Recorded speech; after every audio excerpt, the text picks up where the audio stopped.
Are the microphones not working? Apparently not. Uh-oh, I can hear you. Everybody can hear me. Is that any better? There you go, I can hear me. So, okay, today is May 8th. This is our regular village council meeting. Call to order, please. Dana, will you take the roll, please? Trustee Garrett. Here. Trustee Goldberg. Here. Trustee Hankey. Here. Trustee Hanson. Here. President Lamont. Here. Trustee Solly. Here. Trustee Salter. Here. Ta-da. Okay, we have an agenda to be adopted. Do we have a motion to adopt it? I motion to adopt. I second. Any comments? Yeah, real quick, I would be in favor of removing, 10D, which is consideration of the request to establish utility commission. We can still have a conversation on it, but, I think there's a request of a resident to bring forth more information on it. That resident's not gonna be here tonight to provide comments, so postponing till next month. 10B, the lighting ordinance. No, D. E, as in I'm dog. sorry. D. Request for to establish utility commission. Oh, okay, D. Yep, so just moving it to next month. So, okay, so we're amending it to remove the utility commission, Yes. okay? Are we, any other comments, or? So is there, all in favor of approving it with removing the utility commission? Aye. Aye. Okay, next item is the minutes of our April 10th meeting. Motion to approve. Is there a second? I second. Any comments about the minutes? No comments? Going. Must have been a good job, Dana, thank you. Yeah. All in favor of adopting the April 10th Aye. meeting? Aye. Aye. Okay, public requests and comments. Now's your time, audience, to come up to the podium, identify yourself. You have 3 minutes, and tell us what you think. Give me a break, Mr. President. No breaks. Hi, Randy. I know where you live. Randy McElroy, 30575 Woodside Drive, on the proud south side of 13. And don't believe the realtors from the sidewalk wars Are we timing? that told you that that the values were depressed because we didn't have a sidewalk. I'm in over $1 million house. My neighbor's got 2, 3, 400 grand on me. Across the street, 2.5, 3 million. We ain't exactly poor. I gotta put something on while I'm talking, sorry. I'm not gonna make it through.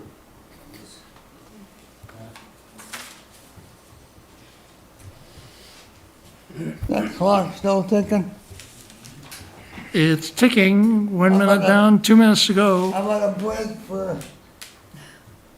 how about a medical break? Okay, we'll take a 15-second medical break. Good. Oh, sheesh. Your generosity overwhelms me. Tell me when you're ready. I'm trying. I'm coming this fast. I gotta kill this or I won't make any sense. Not that I'll make any sense anyway, but.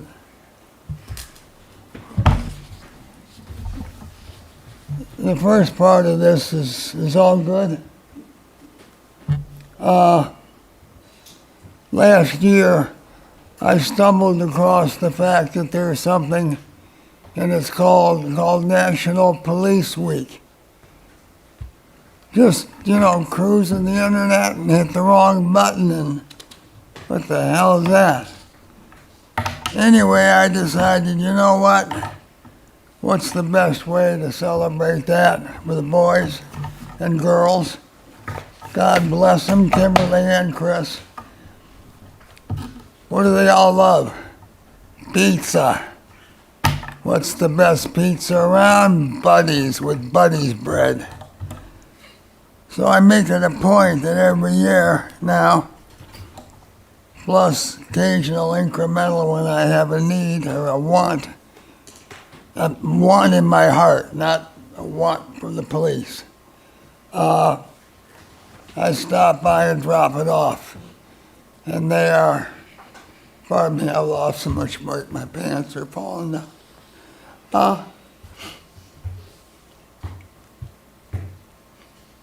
Hang on.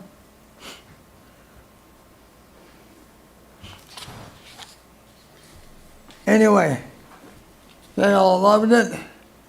It was great. I got a chance to meet a couple of the new guys. Hell, I used to know everybody, including their kids, but those days are gone. I think Bastinelli's the last.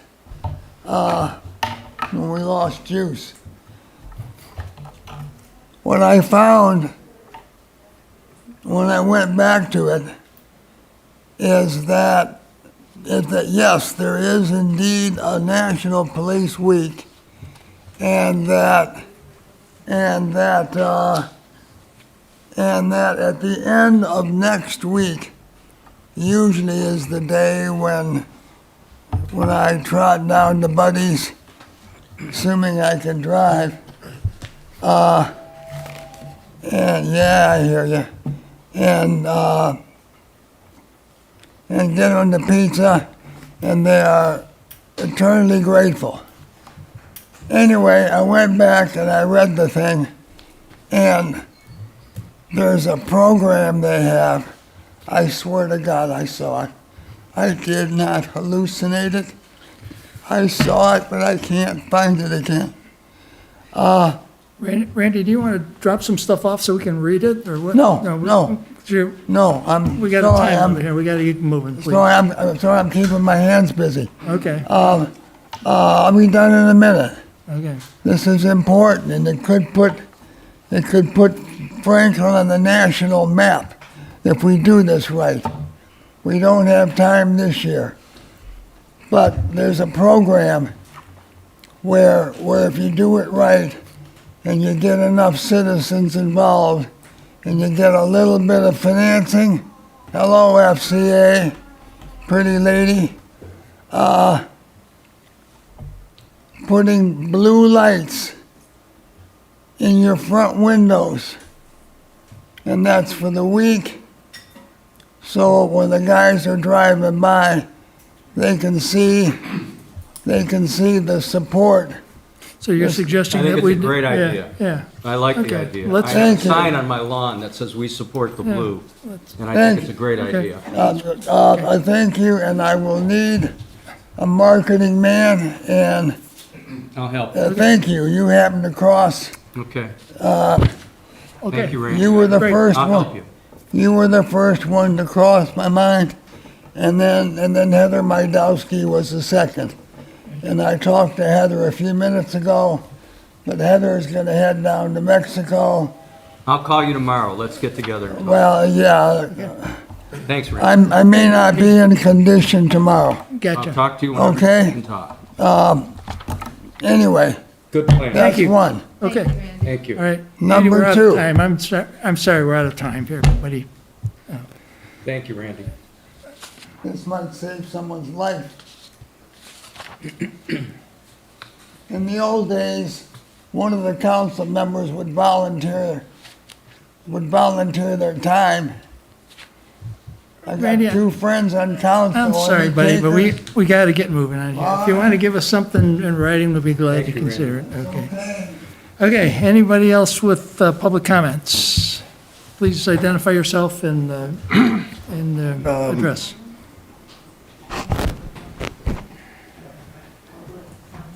Arthur Stephen Mardigian, 24575 Franklin Park Drive.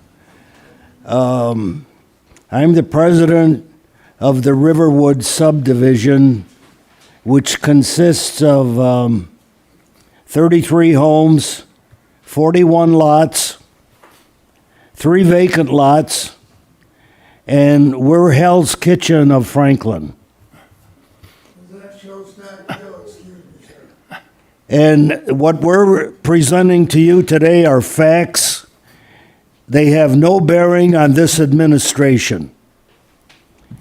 When I first moved here in 1994, the pressure sewer system was being put in, and the area behind the power station at 13 Mile and Telegraph was a staging. There was a street there from Telegraph to Franklin Park Drive.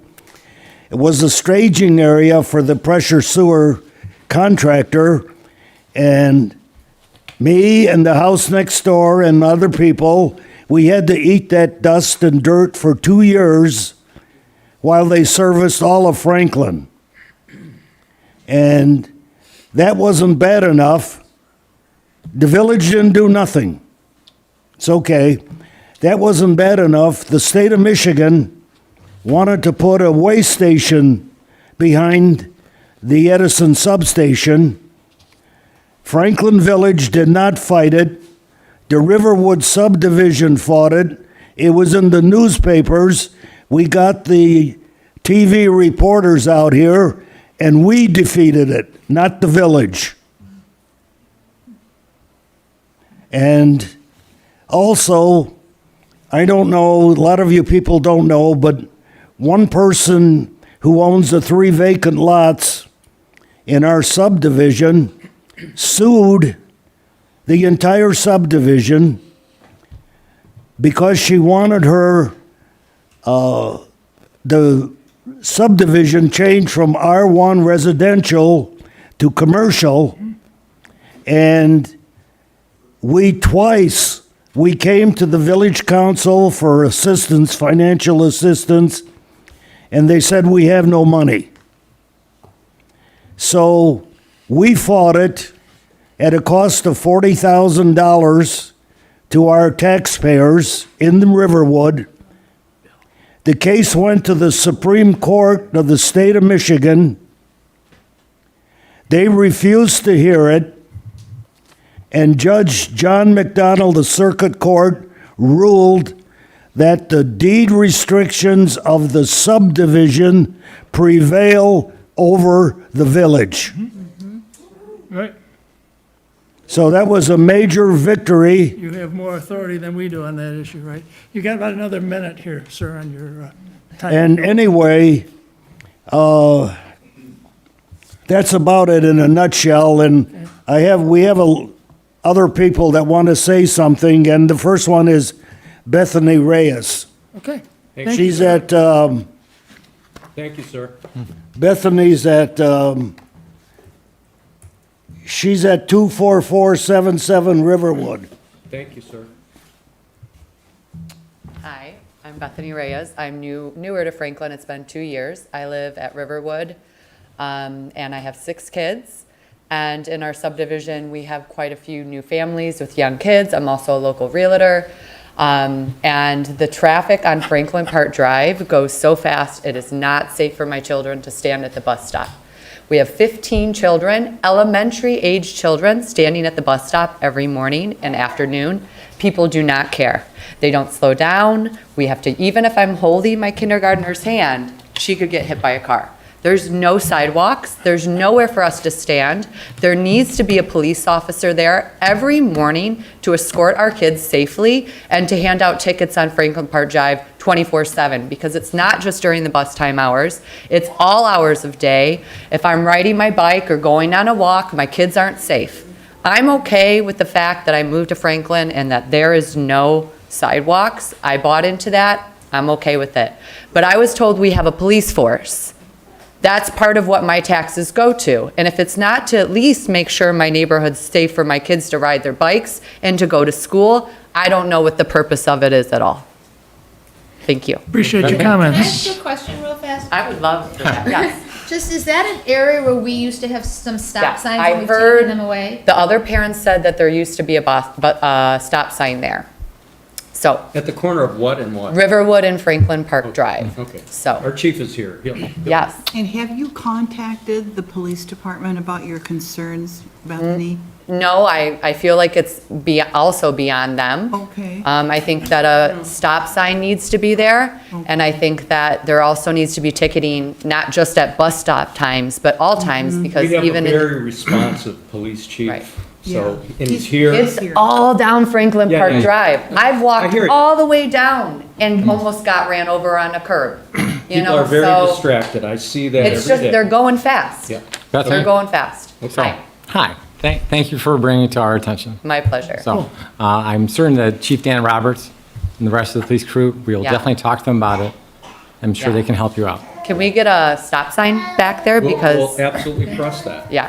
So if I can help with that in any way, We've I'm looked open at to stop help. signs, and. Do you and have a hon- stop sign? Honestly, I will buy one, I will Amazon one, was and kidding. we will have it here in 24 hours. honestly, the research shows that stop signs actually increase traffic speed, not decrease it. And we'll have to get some stuff from the chief, but it's really an enforcement issue, and we really. So I would beg to differ that those enforcers don't live where I live and don't have to see my kindergarten child almost get hit on the way. I understand So, what you're saying, and I've committed that we're Right. going to get out and Right. we'll get into it.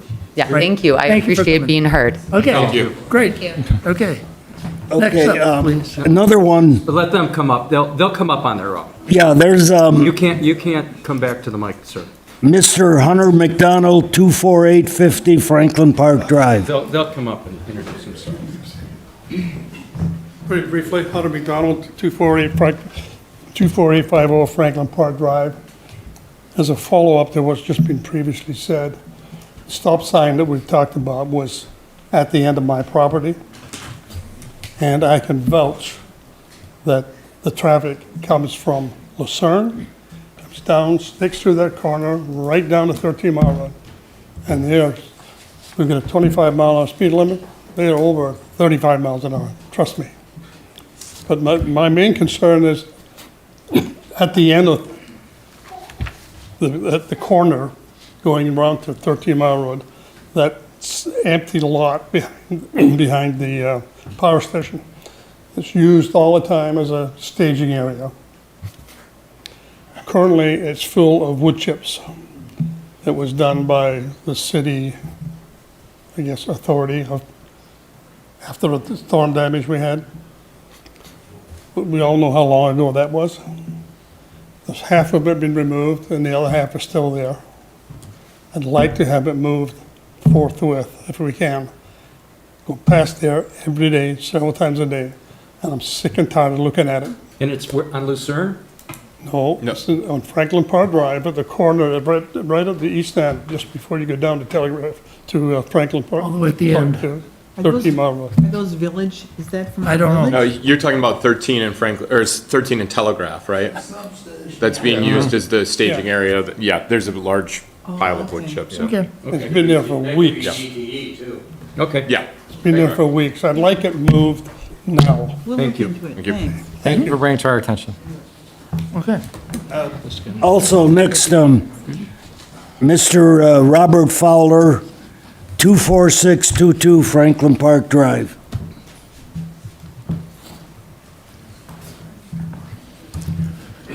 We still have a situation there when we get a heavy rain, our street floods, you can't see the blacktop, it's a river.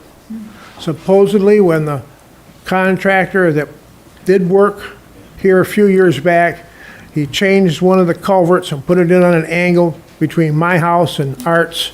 That was supposed to solve it, and I told him at that point in time that the problem was down at 13 Mile, it just doesn't have enough oomph to take all the water at one time.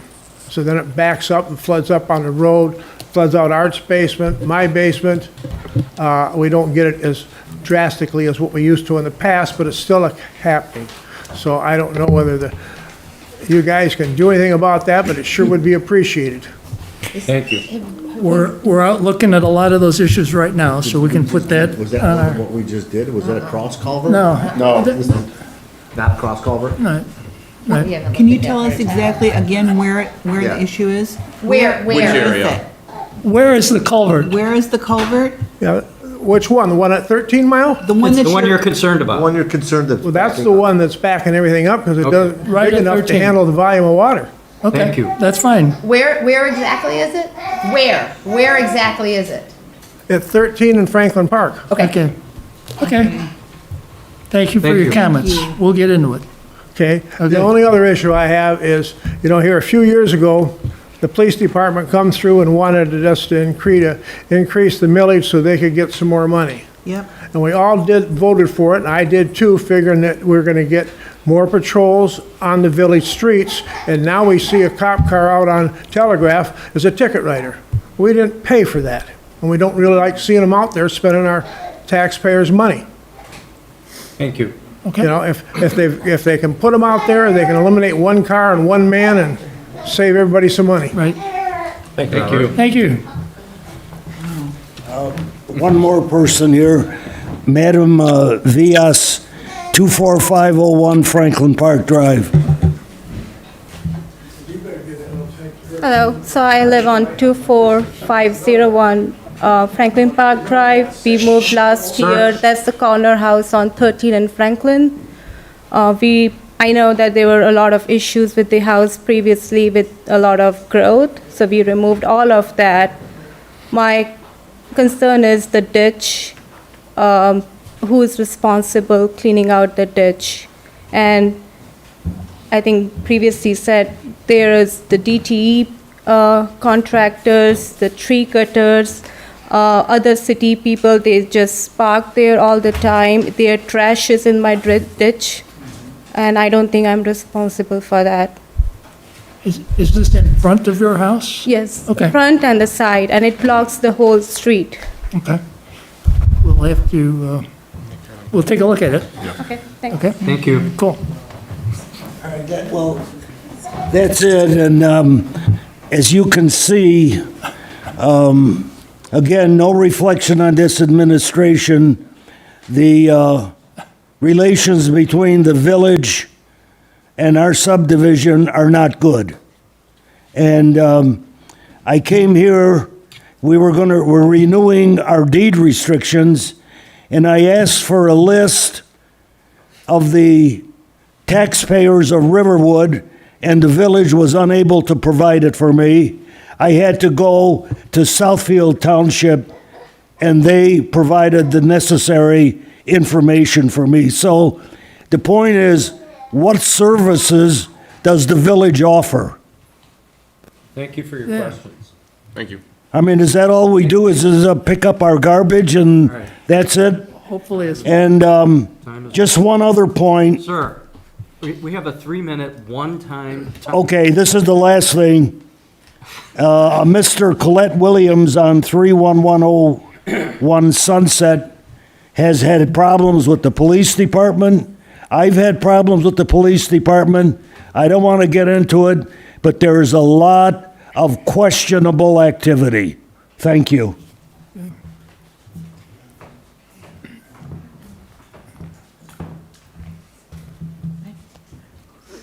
Hi, my name is Linda McKeon. I live at 32600 Colony Hill Drive.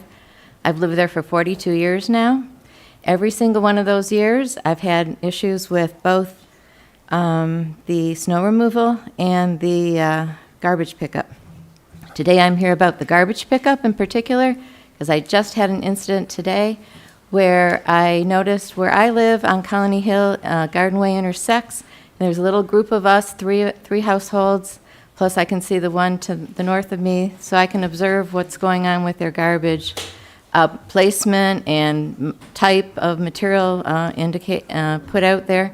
And just today, my neighbor to the south of me had some cardboard standing on the ground between his recycling bin and his taller recycling can. And I went out, I was going out in the afternoon to put some more in my, quote, regular garbage, which I have in a white plastic bag, and it was gone. Now, mind you, the other people's regular garbage was still there, and what I saw was the recycling truck. That's why I thought I still had time. And turns out the recycling truck, which they have on other occasions, but they specifically did today, took my, quote, regular garbage and apparently had tossed it into the recycling. Can't explain why, neither could the guy when I approached him. he just said, oh, well, kind of a lackadaisical attitude, like, well, it's too late, too bad. Another truck pulled up behind him, which I thought was the regular garbage, but it was like a cut-off, shorter version of their truck. I don't know if it was the supervisor observing him or what. I mentioned it to him, and he goes, well, nothing we can do about it. And I said, well, and then the recycling guy, in the meantime, had been dumping the recycling into his truck, left this cardboard material that was, again, very clearly meant to be recycled between their tall can and their recycling bin. He left it behind. And I said something to him again, and both of them actually, and I said, what about this? This is recyclable material. Why are you leaving it behind? Well, we're told if it's not in the bin or something, we don't take it. And I said, it's recyclable material. You need to do your job correctly. And they just kind of fluffed it off and went on their merry ways. And that's why I'm here tonight. Fortunately, I called the office and found out that you had a meeting tonight, so I felt compelled to come and address that to you. Like I said, I have seen this over 42 years. It's not just a sporadic thing, it's very consistent. I've written to the village over many administrators.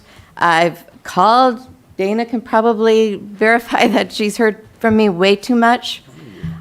This has got to stop. I have a copy of their contract, which unfortunately doesn't expire till about a year from now.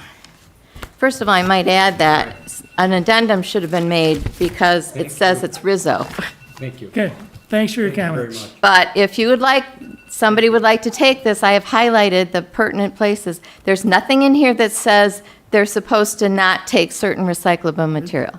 It says, shall furnish complete service for curbside collection and processing for all approved Right, recyclables. we get it. Okay, So, thank you. would somebody like this? Bring it up here. Yep. Thank you. And I hope you can actually do something about it this time. How long have we Okay. had recycling here? How long have we had recycling? We haven't had it 41 years? No.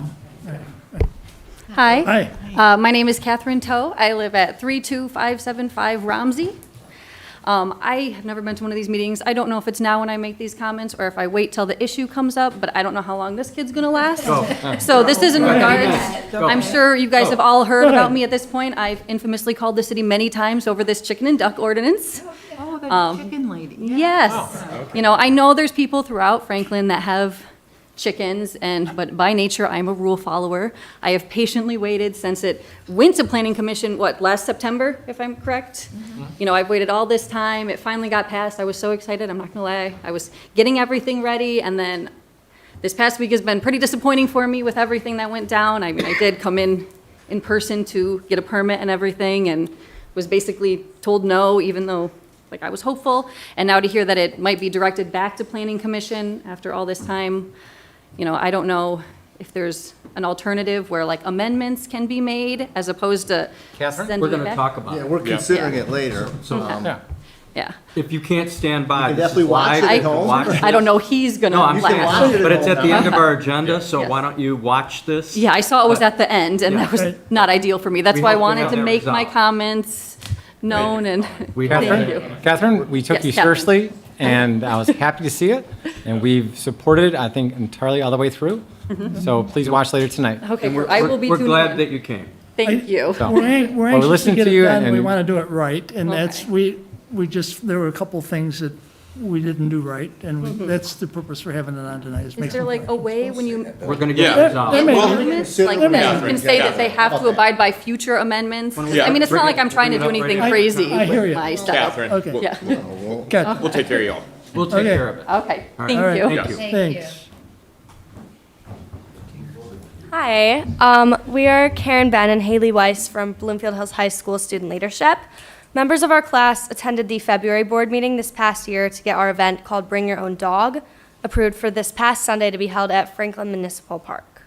BYOD is a pop-up charity dog park event which consists of raffles, a no-leash zone, sponsors, and more, and all of the proceeds are donated to Happy Paws Haven, which is a local animal rescue.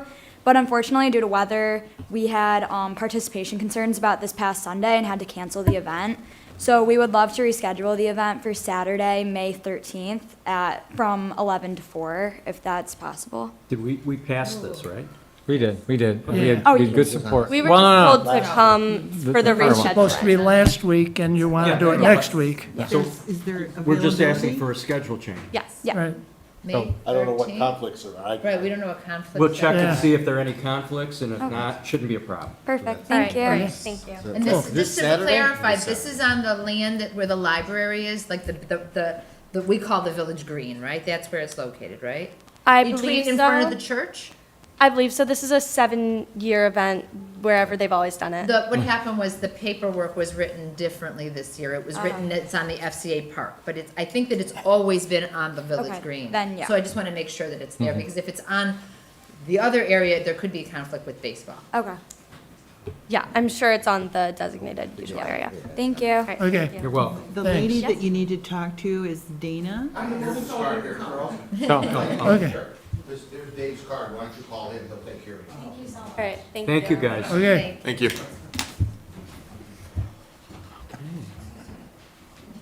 Next. Or Mark. This is, hi. I know this didn't come up. You got a partial packet this afternoon regarding the Franklin River and the damming that is doing a lot of damage from 14 Mile Road to 13 Mile.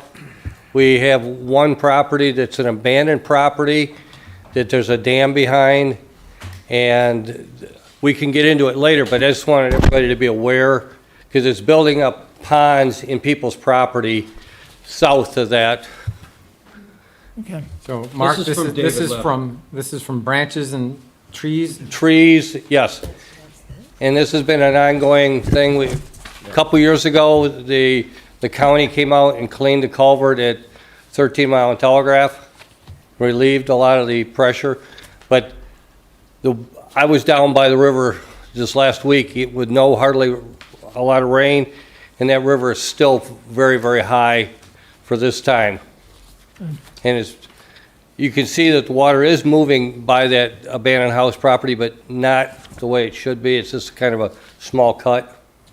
So we need to figure out. This how is to part get them to of do the their letter job. from David Levin. Yeah, right? yeah. He's asked Yeah. that this be entered into the record. Yep. Yes. Yep. Which we're doing. I've been working pretty close with David. I think from this, we'll be able to get it, maybe now that you've specifically requested, we can now move it to legal committee. And we have some questions for administration. And maybe legal come up with a small, I don't mean to break in, The to maybe village is come up with a operating commission and rights. with people that could monitor this. What's happening is people are cleaning up their yards and they leave it down by the edge of the water. So when the water comes up, it's a vacuum and it just pushes it farther down. Easy, yeah. It's easy, Yeah, it's easy, but it's not right. right. Right. I mean, and that's what's caused, plus you got deadfall behind some of these properties that are, like the Con property.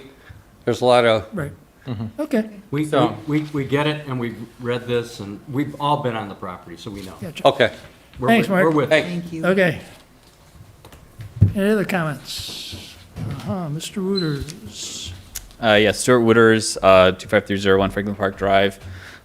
Just to reiterate some of the comments that people have made about driving on Franklin Park Drive, yes, I live at a stop sign of Mountain View and Franklin Park Drive, and having a stop sign there does not stop people from blowing through it, unfortunately, and there was a bus stop for a number of years, and I did worry about my son, so we've had that call the police multiple times just to kind of sit there. Unfortunately, most of the time they're catching our neighbors, not people that are through traffic, which is what I thought was the problem. But the reason why I'm actually here is that last planning commission meeting, I've been on this month. It's been 4 years since I've been able to serve on the planning commission for the council. Last month, we were told that the planning commission has been overreaching in our ordinances, and this is a general feeling by the council. My initial reaction was anger and not very happy about the situation, about that report. But as I've had a chance to reflect on the comment, I would like, and you don't have to answer now, but maybe when we're having the planning commission portion, but I'd like to have a better understanding how the village planning commission is overreaching, what we can do better. Since this is the first time in the 4 years since I've served on the planning commission that I've heard this feedback. Several of you have served on the planning commission, so you understand what it's like to be on the planning commission, know what needs to be done. So I'm open to suggestions and advice how we can do a better job so that we don't have this sentiment from the council that we're overreaching on the ordinances that we're providing for the council that we're being asked to do on behalf of you. So thank you. Thank you, Stuart. Thanks, Stuart. Thank you. Stuart, can I ask one other question since you're on Franklin Park Drive? I'm just wondering if making that a no-through street, would that help, do you think? So that it could, Honestly, I'm not a traffic engineer. no, I'm just wondering if that was something that. There are so many walkers that walk in our neighborhoods with dogs and kids Yeah. that I'm surprised that we would have neighbors driving down the road that wouldn't actually be alert because they see them walking in front of their house. But also with the shutdown on 13 Mile, I think it's been exacerbated because people do cut through even though there's a no through. I'm not a traffic engineer, so I couldn't tell you whether or not it actually helped or not, other than ideally people would slow down if you see a stop sign, but I sit on the corner of Franklin Park Drive and Mountain View and people blow through that stop sign all the time. And fortunately there's a nice blind area that the police officers can sit and watch people do it when they do show up at that intersection, but yeah, I'm sorry. I'm a hiker and a walker here in the village, and I can attest to the fact that people are extremely rude in their cars. They are texting, they're looking at their phones, and so distracted. It's really a terrible problem. And it's not just here, it's everywhere. Break the rules, maybe, I don't know the rules. I used to be a clinical social worker also, and we're teaching them that it's okay to drive that way by not giving them tickets. So, maybe you know better than me, and that's totally fine. I just would like the speeding to stop. But if we don't hand out tickets on Franklin Park Drive consistently, we're reinforcing the behavior that speeding's okay. Real quick, what time is pickup for the bus? Pickup is at 8:05. Drop off is 5:05, I believe. My husband gets that. Yep. Thank you. Thank you. Thank you, guys. See you tomorrow morning. Thanks. Any other public comments? Okay, let's move on to reports of village officers and agents.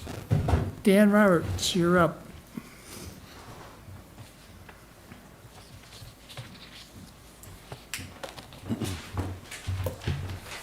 Good evening, everyone. I couldn't really hear a while back there, but I understand there was quite a few comments.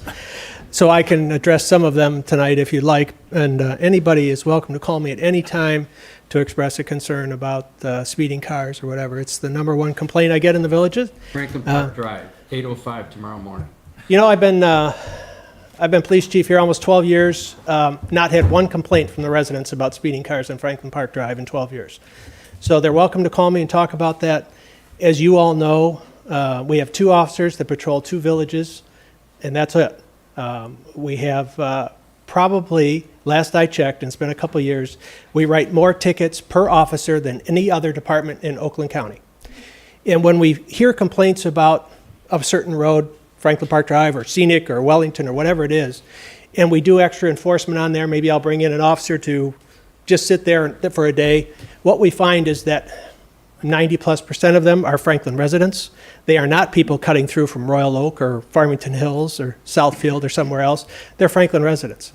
And so, you know, the officers do not like writing Franklin residents tickets. They will if they have to, if they get multiple offenders. But, you know, it's not fun to write a Franklin resident or a Bingham Farms resident a ticket. So they will if forced to or if it's egregious in behavior, but we give a lot of traffic warnings on these side roads.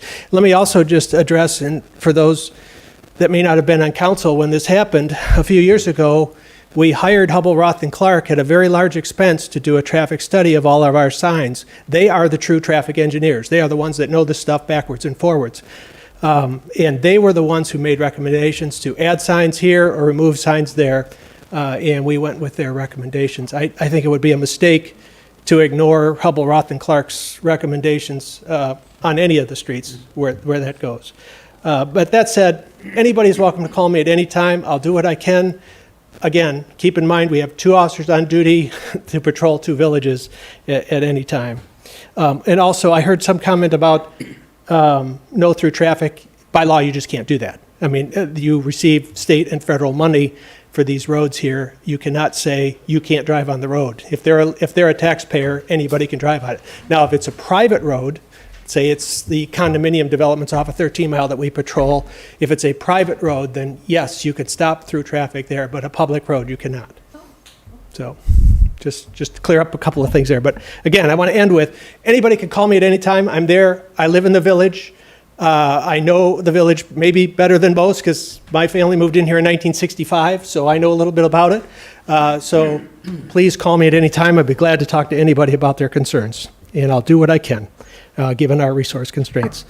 The other thing I want to mention on the police report part of it that you have in front of you, we had an uptick in the cars that have been being broken into. And again, they're not really being broken into. These folks are looking for unlocked cars. They hit all around us. They hit in Bloomfield Township, stole a car in Bloomfield Township, just north of 14 Mile. Again, it was a car that was unlocked and had the keys in it. Then they came and hit in Franklin and hit a couple of cars that had been left unlocked, looking for anything that they can find in the cars, whether it's laptops, cash, any valuables that are left in the car. So please, folks, please lock your cars when they're parked in the driveway. Same is true for, well, I guess you can do that, but same is true for mailbox thefts. We haven't in Franklin had any recent problems with that, but just east of Telegraph off of 13 Mile, we had some recent mail thefts where they came through and basically went through a bunch of streets and went through the mailboxes and took some mail. So, best not to put outgoing checks and things like that in your mailbox. It's best to take it right to the post office. If you're going to mail your bills with a check enclosed, best to take that right to the post office and do it that way. And let's see here. The last thing I wanted to mention was we have a policy here where we send all of our command staff to Northwestern University Staff and Command School. Sergeant Wells, I'm glad, is graduating this Friday from Northwestern. It's been a long haul. Those things go on for 6 months, and I'll be glad to get him back at the station when focusing on police work again. But it's a great feather in the village's cap to have all of our command staff through that prestigious school. And like I say, he graduates Friday on that. And that's all I have, unless you have some questions for me. Questions? Chief? Yeah. Go ahead, Pam. I wanted to follow up on the stop sign issue, because I was on the council when that study was commissioned and completed, and I know there were some changes as a result of the traffic study. I wonder if it would make sense and this is the second comment we've heard that I recall from residents about some changes that were made. I don't remember the first one. Does it make sense to go back and take a look, have the traffic engineer come out? You'll talk to the resident, of course, but, if somebody's having a problem and they're describing it pretty graphically, it seems to me worth a second look and involve the traffic engineer in that. And then if the decision's made, the decision's made again. Are you and Roger open to that? Open to that discussion as long as it doesn't come out of the police department's budget, because that's not going to be cheap. I mean, traffic engineers. I understand that. Okay. But I'm the safety queen here. Remember the sidewalks? I'll never forget. And the issue is safety. Right. And so I want to take a second look if there's a concern. And we'll figure out how to pay for it and I'm relying on both of you to tell us, does it require another look from the engineer? That's all. But Pam, I remember when I was out there at Franklin Park Drive. You were among several of us, and HRC was with us. They were with us, and Yeah. they agreed to putting in one additional stop sign that was taken out at the time. But they were really emphatic that more stop signs don't stop. Don't slow them Don't slow down. them No, down. and that may be true, but when you hear somebody come with totally agree. emotional story about their Totally little agree. kids being threatened. Right, but I hate to then spend more money have if to we don't pay. need to spend money, if Well, we could have the police I- maybe come out and I don't maybe wanna- give some tickets. Let me be clear, I'm asking for a second look from the two people here who know the most. And I don't have a solution in mind, Don't want to but, waste money. well, I I understand. do not that, think neither it's do worth I. I know. That's all, that's it. I don't know what the solution is. The solution may be nothing, But let's listen to that person and let's take another look. Again, I'm always open to discussion about We've that. had a but- resident raise a concern, we need to address it and give that resident feedback. Right. And let's do that. We've had a lot of, well, it's more Right. than, Think more than giving just tickets one. would be a good Right. thing. It's more than just one, but Bethany asked for a stop sign. I certainly have seen this before, not just in Franklin, other villages, a temporary stop sign and a concrete base. See if that makes a difference. See if it addresses we can do that immediately. It's a short-term thing, but does that make a difference or not? It's a good idea. And maybe it doesn't meet the traffic engineer's idea, but if it makes residents happy, the only people who can do that are ourselves. I'm going to caution you on that, because then what you're going to do is have every person in the village say, I want a stop sign on my street, I want a speed limit sign on my street, Right. I want a cop on my street. And keep in mind, I live in Franklin too. I would want that if I were there. Oh, I have speeding cars down my street. I want a stop sign in front of my house on my street. I would caution you on that, and that's why we ended up having to hire Hubble, Roth, and Clark, was to give us some cover, because residents want what they want, and they're going to call in and say, I think I have a big problem. And honestly, the metrics are not there to say that we have a big problem. You hate to say, well, we haven't had the accidents to prove that. We haven't had anything reported that would prove that.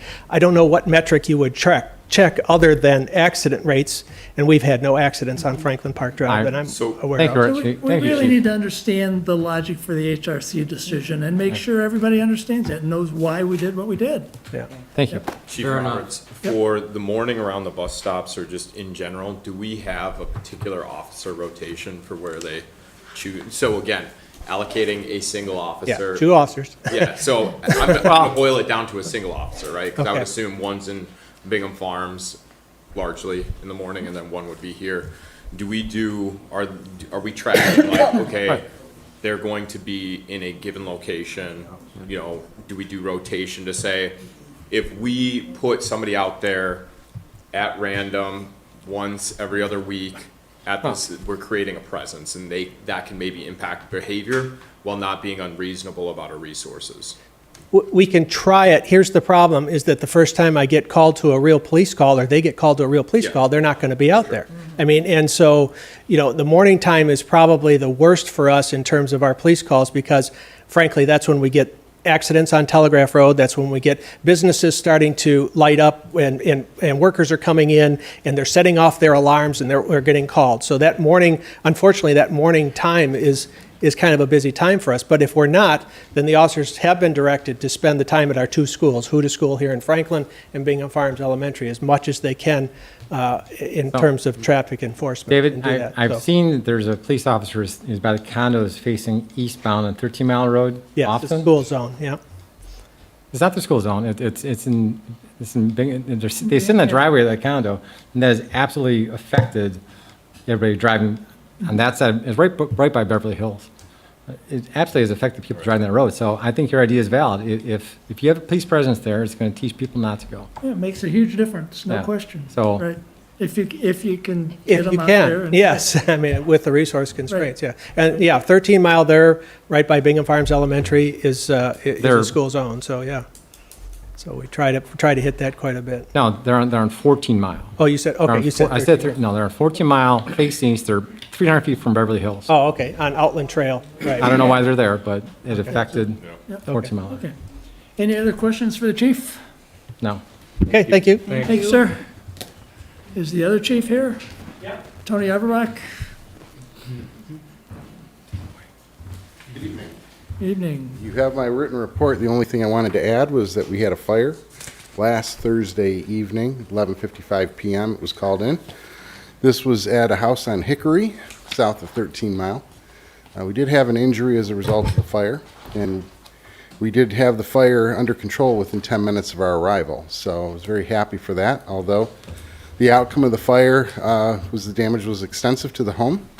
It is presently under investigation by the Oakland County Fire Investigation Unit, and they will be working with other groups towards trying to find a cause and origin. We were assisted by other agencies, specifically Beverly Hills, Berkeley, and Farmington Hills, so I had sent out my thanks to them. We had other agencies on on the run too, but we did cancel them because they weren't needed, specifically Commerce and West Bloomfield for tanker support, water for additional water if it was needed, and the city of Troy. So we're very appreciative and grateful for the assistance provided and the ability to provide that assistance. And I just wanted to let you all know that we had this incident. So I left messages with our fire department liaison as well as the village administrator. And I've been working with the building official today with reference to the residents reoccupying the property. Good job.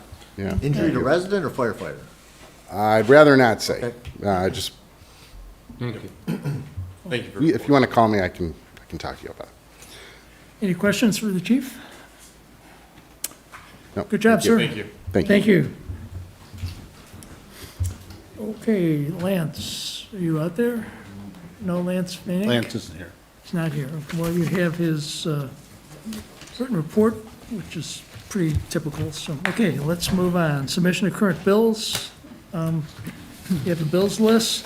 Do you have a motion to approve the bills? Motion to approve the bills. Is there a second? I second. Questions?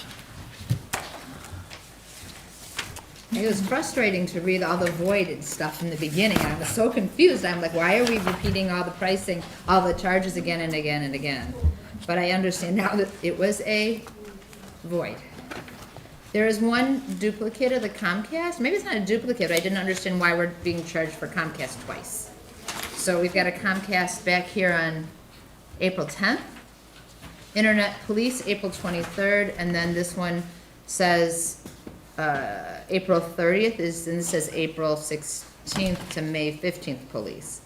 I'm just wondering, were they, do we have any, why, is it always billed twice in a month?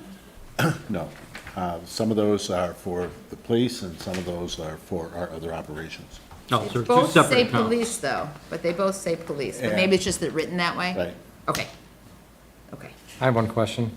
There was a $21,000 tax settlement for the WRC, $21,000 WRC sewer tax settlement. That's part of the settlement, the tax settlement that we had to do. It happens every year.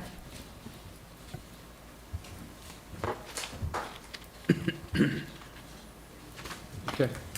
Can I ask a question? Is it okay if we pull a couple of the chairs over here? Yeah, by all means. Yeah, by all Yep, means. so, yeah. Last month, there was the duplicate that was reported, same thing with Comcast. What was the ultimate resolution on that? Yeah, no, I'll repeat.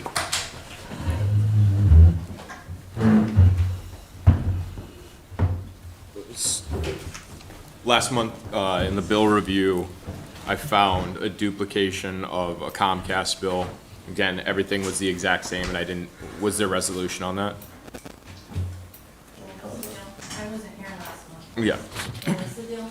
So last month's, in our billing, Comcast it was the same line item that appeared in two separate places for the exact same I amount. think because, so now we get that, it comes through on our email. It was coming in through my junk, so I had missed once. That's why it was twice, because I had missed the prior month. Okay. I'm trying to get more electronic. We're getting there. We're getting Yep. Any other questions about the bills list? So we have a motion, a second to approve the bills list. All in favor, aye? Aye. Aye. Okay, bills are approved. Write the checks. Special reports. I have nothing in particular in terms of the president's report. I Council? just have one. I'd like to express our deepest condolences to the Gilbert family on the passing of their son Nicholas. He passed away on May 6th. And the funeral services will be held at Temple Israel tomorrow at 1 o'clock. And additional information can be found on the Ira Kaufman website. So our sincere sympathies to Dan and Jennifer Gilbert. Tough one. Yep. Thank you, Michael. I'd like to talk a bit about the stop sign request for the folks on Franklin Park Drive. What should our next steps be? I think we got to get the HRC study and let's look at why did they recommend what they recommended? And let's understand that. I think there's not going to be a silver bullet, right? It's Right. not going to be a single solution. We have to look at it from multiple tiers. So I think it's one is there something that we can do for a stop sign? Does it make sense? And then the other thing is that I genuinely don't like to accept there's nothing we can do as an answer. For me, I think there's always ways to mitigate it. And if it's to be mindful of creating a strategy for presence and while still, being willing to be mindful of the resources that we have, even if they get called off, at least we have a plan in place, right? And then if the exception happens and they can't be there, that's fine. But safety needs to be a priority. So I'm not going to accept we can't do anything. So there are a lot of families living there. There's a bus stop with 15 kids or so every morning. I would move that we get a temporary stop sign until we get a resolution. Let's do something immediately so they know that we're listening to them, whether it stays permanently or not, but we can do something immediately, put a temporary stop sign there. Does it concern you that it goes against the recommendations of the police chief? It does not at all. I thought that's what he just said. It does not concern me at all. Oh, it doesn't concern you? Okay, I just wanted to make sure. No. Okay. Our residents came here complaining about it. They have every right to hear it. We should listen to them. Let's put a temporary stop sign up immediately and listen, let's let HRC look at it and we can talk about their findings. But it's not the first time people have, for families to come here and complain about it, it takes a lot of effort to do it. Let's take that seriously with the gravitas it deserves. So I move that we get a temporary stop sign as soon as possible at that corner. I'd second that.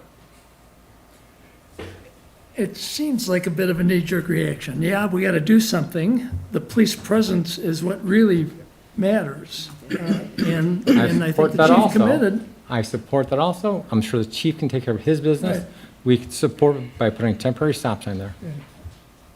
And then we can, again, this is a two-way communication. The reason that we look for public comment is so that we can solicit the feedback for the community, we can do something about it, and then we can continue that dialogue.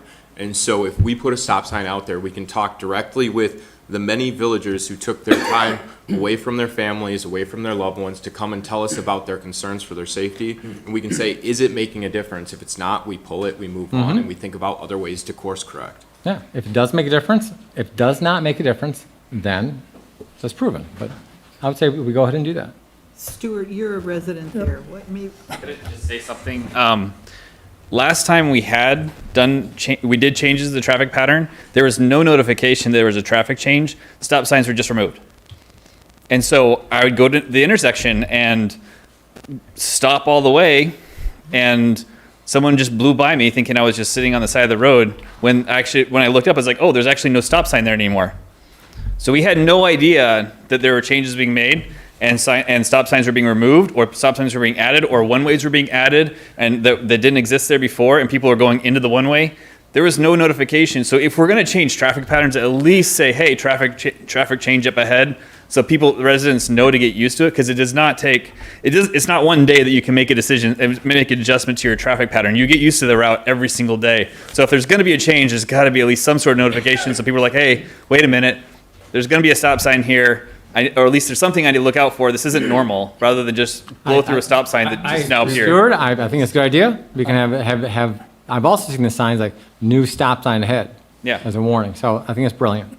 How long ago was the stop sign removed? Do you know, Stuart? couple of years. Well, Maybe 2 years. Yeah, a couple years now. Before Yeah. COVID, I Bob, we've had a lot Right, of small families This is move the first in. time we've had anybody come to us. So- No. We've had the people have come when the change happened. People showed up. No. Because there's a stop sign now at the Lucerne and Franklin Park Drive that was removed and then put back Right. during that That- whole that was the situation. one I was Yeah, thinking. the only one that was never put back was the one at Riverwood and Franklin Park Drive during that whole discussion. Yeah. I would move then. We have a temporary stop sign installed at the location and have some other notification placed on it also.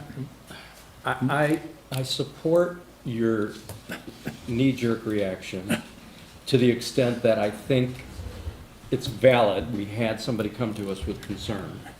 But I find it difficult to completely ignore our chief of police, who we all respect, and that I think we should just take a timeout. I'm gonna go over there tomorrow morning, I'm sure others will, just to see for myself. Michael, I disagree. Okay, This and is that's a fair. safety I concern just- for the I can't- children. I support you on a lot of things. I can't vote in favor of turning our thumb up at our chief of police until we've expended a little bit more effort in reviewing So this. let's- and It calling- is and looking perfectly back at- appropriate to Yeah. do something temporary to alleviate their concerns while the study's being made. I will just point out that the point made by Chief Roberts was not any concern with regard to safety or the ability of the police force to enforce. It was with regard to more residents coming forth asking for this. So, again, for us to be able to do something that's temporary, to collect more information on whether or not a permanent decision is made, is really not us thumbing our nose at Chief Roberts, as his was more of a warning of, you may be asking for more than what you think you are. Well, and I guess that's the other point I wanted Well- to make, is that, does that set a precedent that when one person comes to council and says, just like he said, It was I an would like. entire neighborhood. Michael, it was not just one person.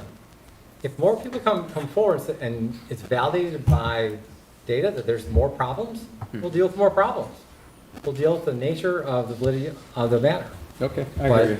So- you know, that's all Okay, I- let's, No, I don't want to stop. Who else I want is- to talk through this. who else has got comments related to the motion about the stop sign? Okay. So I'm torn as well. And I am very deferential, as you guys are, to the comments of the residents. But like Mike, it's very hard for me to just blatantly disregard Chief's comments. I've been going back and forth in my head. I think David's comments, most recent, I think are solid in the sense of Chief's greatest concern was the precedent that it sets, which it doesn't. We make these decisions. In this instance, it's a sign that was there and was removed, and Pam's asked for it to be revisited and re-looked at. It isn't all of a sudden a resident saying, hey, I think this would be a great spot to just create a stop sign. And if that were the case, and there were a multitude of residents and a multitude of complaints, and it was enough to spur something along in that regard in another time, then that time would stand alone on itself, and we would analyze it at that time. So I think I'm leaning towards it, but I do definitely want to go on record that it is not the policy of council to just disregard Chief's comments. But to the extent it creates additional burden on us and requests that could come to us, we can easily just say no as we can say yes in the future. You know, I guess my thing is that it's addressed. So I really meant it when I said, let's revisit the study that's been done. If it costs a few dollars, all right, spend it. But I'm on the fence as well about the stop sign. Why not? I don't think Chief Roberts committed to an officer sitting there. I was No, listening for that. Correct. I would like to see him put an officer there for a couple of weeks, establish a presence. That's going to be more effective than a stop I sign, think- in my opinion. I think both are great, but I agree with you. Chief did not agree to. No, but so we can request that, and with the understanding that if something of a greater priority comes up and there's a run, they have to do it. But it's going to reassure the parents involved, and if we take a look at our data, that seems to me a good, a commitment. So I would like both things, frankly. I mean, we should ask the chief of police to increase presence there, especially at bus stop hours. We should put a temporary sign there. You know, otherwise, they're gonna come here, plead their case, nothing happens. We can't let nothing happen. There's no harm. I'm suggesting two things. Thank you. Oh, excellent. Two things. We have an So we're in agreement. electronic speed sign that's very effective.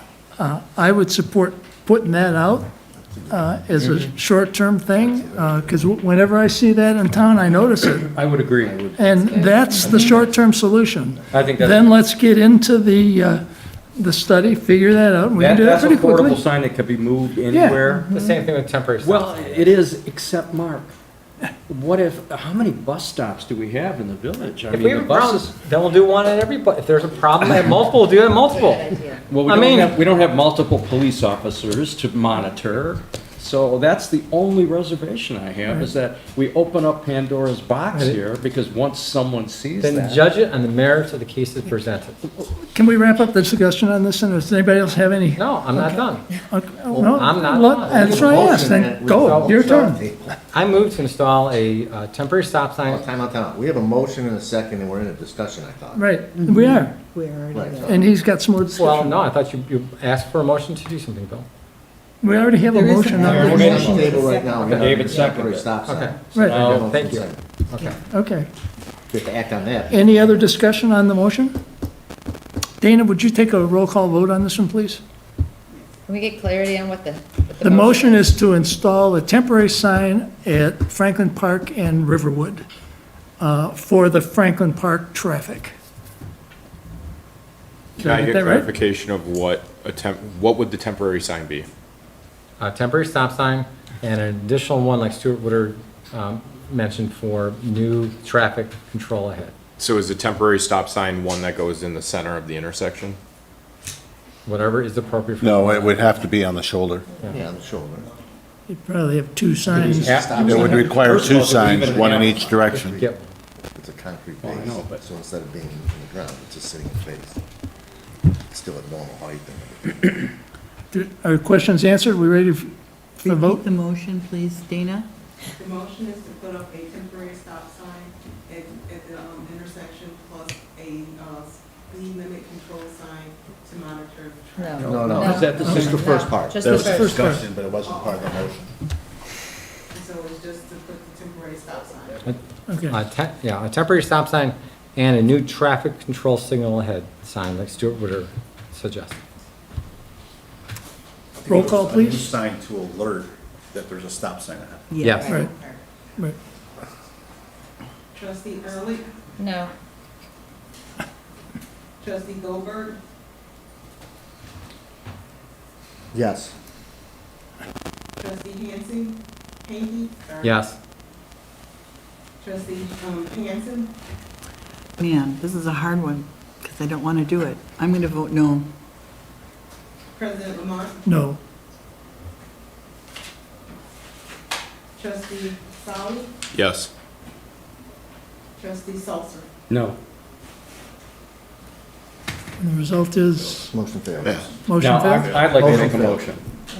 I'd like to motion that we put in the temporary speed limit sign on Franklin Park Drive at that same area.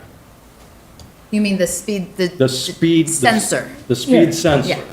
I second Because that. that was the issue that she brought to us, that traffic was flowing too fast, 35 miles an hour.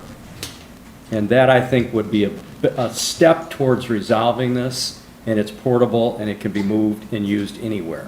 So my motion is to put that sign up. Is there a second? I'll second it. Kathy's a second. Any discussion on that one? The only discussion that I would ask is that in addition to that, that we also add to the motion that Roger or somebody, a representative from the village, request Chief Roberts to increase That goes without police saying. presence. No, No, we have to say it. legitimately, I We have want, to say it. yeah, I want it to be part of the motion. I agree. Okay, I'll add that to the motion, and that we Before you do get, that, we're in discussion, let me just, I'm asking that we revisit that traffic data. So if we're Right. doing a motion, let's move to revisit the traffic data to see if it still fits, Install the temporary sign. install the The temporary speed sign, and request a car be It's not a placed speed at. sign, it's a speed at- sensor, the speed The, sensor. the speed, no, yeah, the speed sensor, and That's fine. request a car at the intersection. Under discussion. Three things. that's the motion. That's the motion. I'll second it, but then I have a question about that. Okay. Okay. I just have a Go question. ahead. I just want clarification. When you say revisit the thing, are we asking, isn't that appropriate?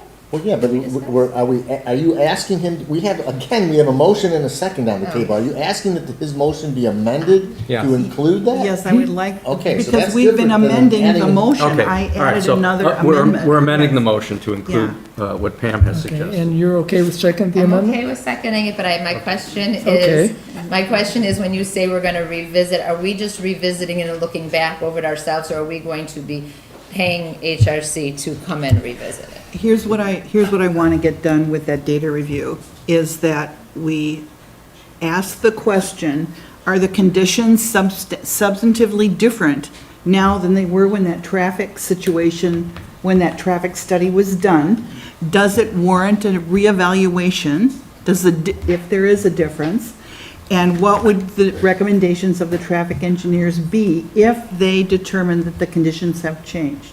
That's what I would like to see happen. And can I make one additional point? The intention of why it was removed in the first place, because you could imagine that We know that. we were worried about They had congestion. their reasons. He already told us, they told us that. Well, It should be in the findings though, We'll right? I review want to that. see We that. really need to dig out the study, call HRC and the people that did the study and say, why did you write this paragraph? Right.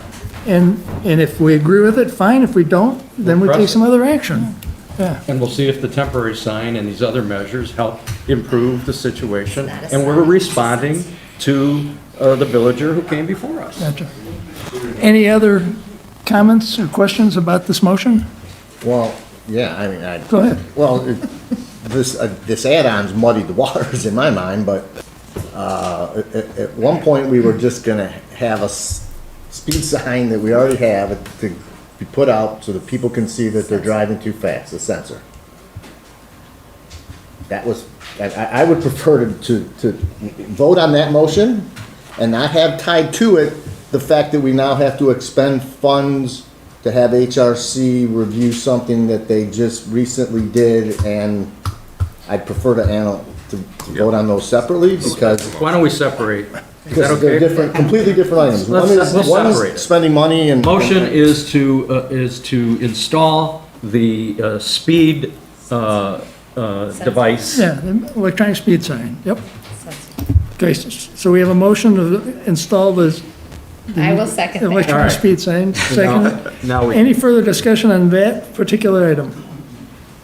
Yes, I would like to amend the motion because the concern was over expending HRC funds. There's three things that we were looking to do, so I Let's make want. We're let's doing make three another different motion motions. about Okay, that. that's fine. Okay. I'm open to that. This is Right. one of Fine. three. Okay. Okay, But let's Okay. make. Why are we trying to do the Let's just smallest get amount something possible? accomplished. We're trying to do the smallest amount possible. Yeah. These No, three. no, we're not at all. we're gonna do three motions, I'm folks. prepared to go Okay. forward with another motion to study the problem. And so we're And gonna a get it third all with police together. Only presence. thing we're not gonna agree on, that we didn't agree on, is a temporary stop sign for the reasons that some of us expressed. But we're not responding, we're reacting, I think, in a sound and professional way. Are we to the- ready to vote on this, the electronic speed sign motion? Yes. Dana, would you do another roll call vote, please? Trustee Ehrlich, I don't get to be first every time, that's not fair, but I'll say yes.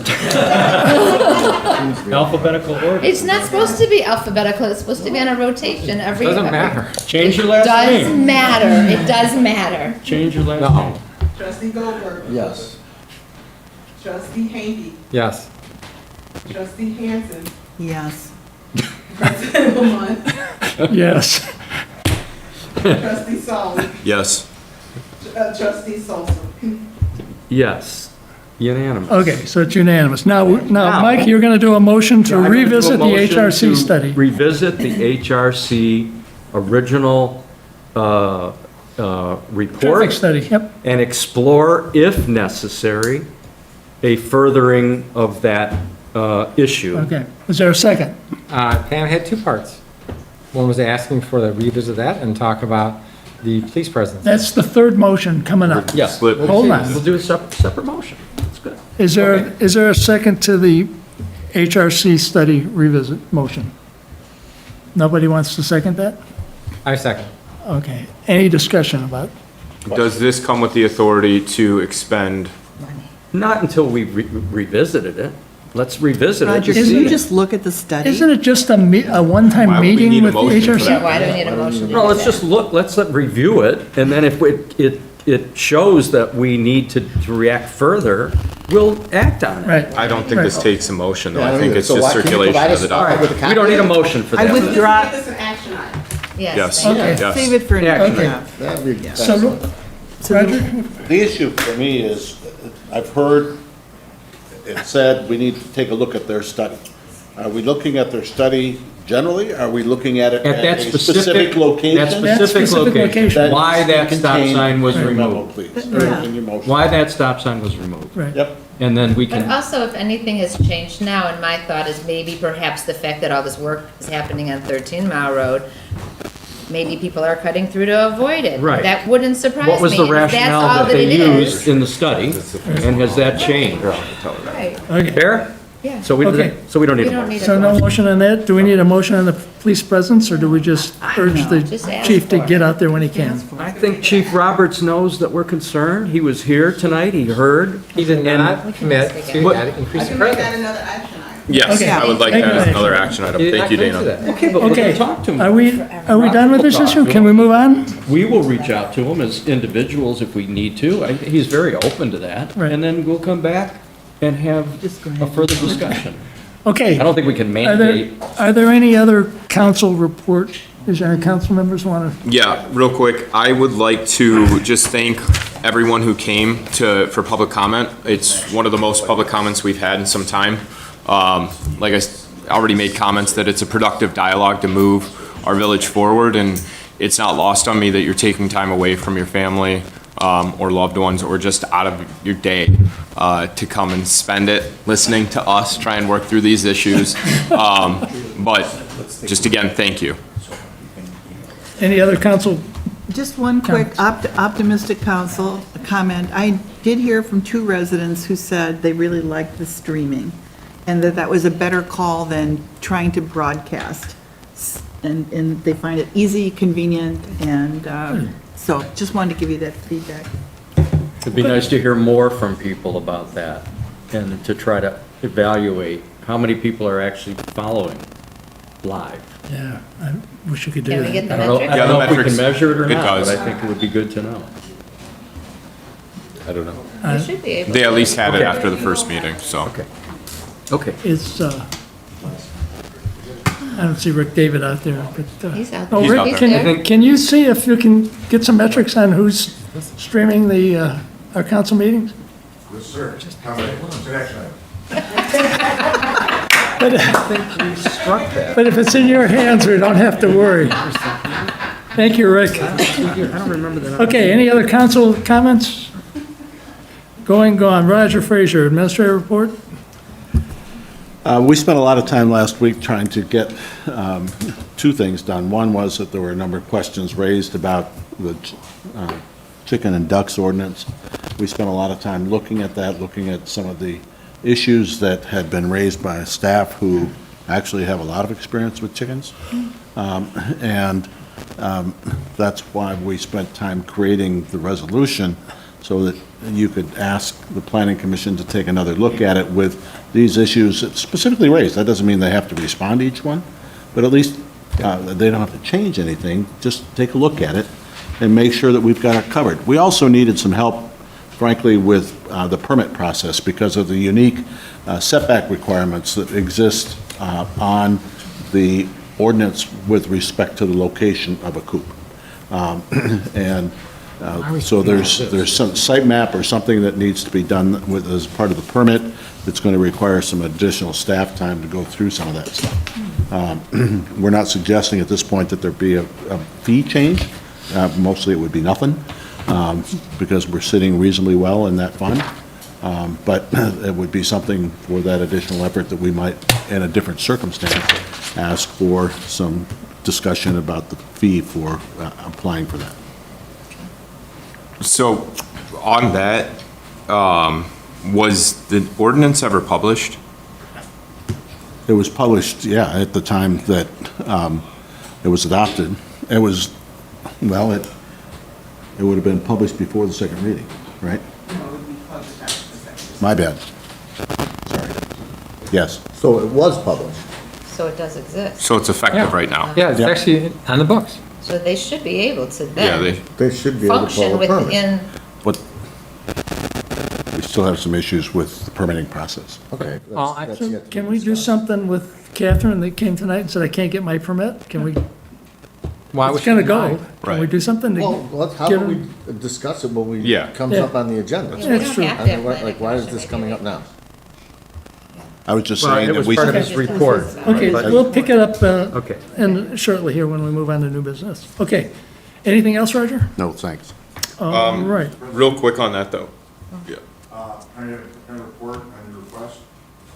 It just went from 4 to 6 people watching the telecast right now. Right now, okay. Okay. Wave to them. That's because we went from 3 motions to a motion and 2 action items. Bumping numbers. We had, Right. we had, We are ratings gold. we had 196 of them tuned out, yeah, so, okay. Very good. Just a real quick thing, I was on the village website, and we need to, and maybe I'm navigating incorrectly, but update to have the minutes posted on the website. I've noticed that they're not on there. So you, essentially what you would have to do is go into the packet for the preceding week and then. No, I haven't had a chance to update. Okay, appreciate it. And then was there any update to, in our last meeting, we had a discussion with regard to public institution zoning? Is that on here for, no, we referred it to the planning commission last meeting. Okay, so And it it's has been planning- It's in referred to the there. planning commission? They have Perfect. to hold a hearing and. Excellent, Correct. thank you. Okay. Okay.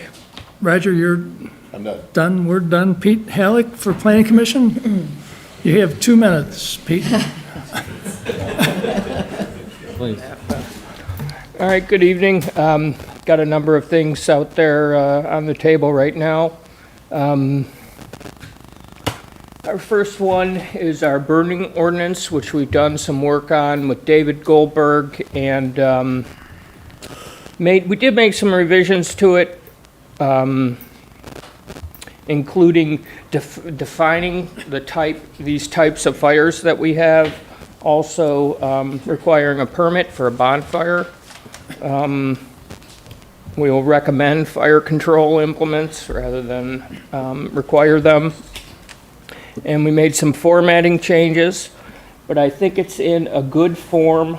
And we'll be going over it at our next meeting, and hopefully we can readdress this next month. Okay. The lighting ordinance, we did have another meeting, Bill and David and Chris and myself and Nick. And I think we made some improvements to it, wording changes, nothing really substantial. We removed the exemption for public agency putting lighting in our rights-of-way. They have to comply as well. I think that was the significant change. We also have our, so the chicken and duck ordinance, Chris has written a response. I think it should assuage the concerns that were raised without major modification to the ordinance. Not excluding the permitting issues. I mean, I would hope we can do something like with the, as simple as the fire permit is. It's something they can do online. Hopefully not involve a lot of administration. So we'll discuss that again, and hopefully we can clarify anything during our next planning meeting. Well, Pete, I would wait for us to give you, it's on our agenda. Yeah. So I would wait for direction from us before you guys start spending your time reviewing It is- comments so, that right. don't have our. No, you're direction right. on. You're obviously, the letter to rescind the motion, I would hope that Chris's letter assuages it, and I hope you've seen the letter, perhaps. I don't know that we got a letter. No, we didn't get it. Okay. It just came, it just came. It's pretty fresh. Yeah, we- But it is available, and it is there. So, perhaps a rescinding would be, the most extreme thing you could do, but it can always be, after we review it, it can always be reconsidered, rather than actually pulling it back up the books again. It may be that, obviously it would require that we have another public hearing if we do that. So, We're not gonna do that. no, let's, next month, let's look at this letter from Chris. We do not have it. Yep. I don't think we have the information to Yeah. make a decision. Okay. Fair enough. Cool. So, we have our horse ordinance, which is out there. That's the second reading today. Second reading is tonight. So, the front yard fence setback is been eliminated, so you can have a paddock in your front yard. We do have some existing ones, and we feel that that is desirable for the most part. There's possibility that we will need to have a line item in there that addresses conflict with the fence ordinance. So paddock fencing would be allowed, but in general, fencing in the front yard is not allowed. Can you, Pete, can you describe paddock fencing? I'm not familiar with that phrasing. Right, so What is first, paddock fencing? Again, this is on our Let's agenda. wait till the next, let's wait till we get to the yeah, next thing. all right. I mean, what do you suggest? I mean, is it what It was I? on the agenda, we're discussing it. This is just. Well, I'm kind trying of- to give you the background so you can make good decisions. Okay, so when that's up on the agenda, let's do that then. So Fair that we're enough. not gonna do 3 things in between and we lose our train of thought on it, so. Sure. If it's, So my last thing then is the master plan. I know our planner is chomping at the bit to get that through the system. We do have requirements to have this reviewed. And, you know, the understanding is that we did discuss this issue of who has sovereignty over the document. And, I mean, my general feeling is, and what I believe Chris said, is it's similar to most things that we submit. You know, we're making recommendations, and I think it would be wise for us to consider anything that you have to say. So I think that's how we're going to treat it. Yep, but we do have timelines to do these reviews. We're supposed to submit it, and we're a little behind. I don't think there's a master plan police. They're going to come after us, but we, I think it was, Peter, was it in your hands last time we talked? I don't think so, but I can Okay. check my notes. All right, Let's resurrect the thing and yeah, keep it moving. Okay. Okay. great. Thank you, Pete. Very good. Thank you. All righty. Next item, Main Street Franklin. I don't know, David or, okay, George, you're going to take the... Hi, George Benettis, Oakland County. John is feeling a little ill, John Bryce. So anyways, I'm here with some good news. So every year, Main Street Oakland County conducts an evaluation of all the select level Main Street programs, you know, using the national Main Street criteria. So while no Main Street is perfect in Oakland County or across the United States, the accreditation designation is an indication that things are trending very positively. So I just want to bring out a couple of highlights for Franklin here. So Franklin joins 11 other Oakland County communities that were accredited this year, including Farmington, Rochester, Highland, Ferndale, and Clawson, just to name a few. Everything is going well. You've hired staff. You have adequate funding for the programs that you have in place.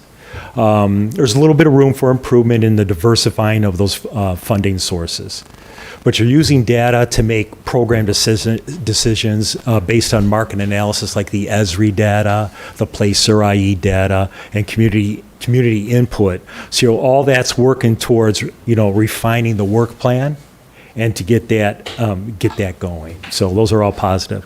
Also, the preservation, historic preservation, the ethic is there. That's really important. We're seeing progress there.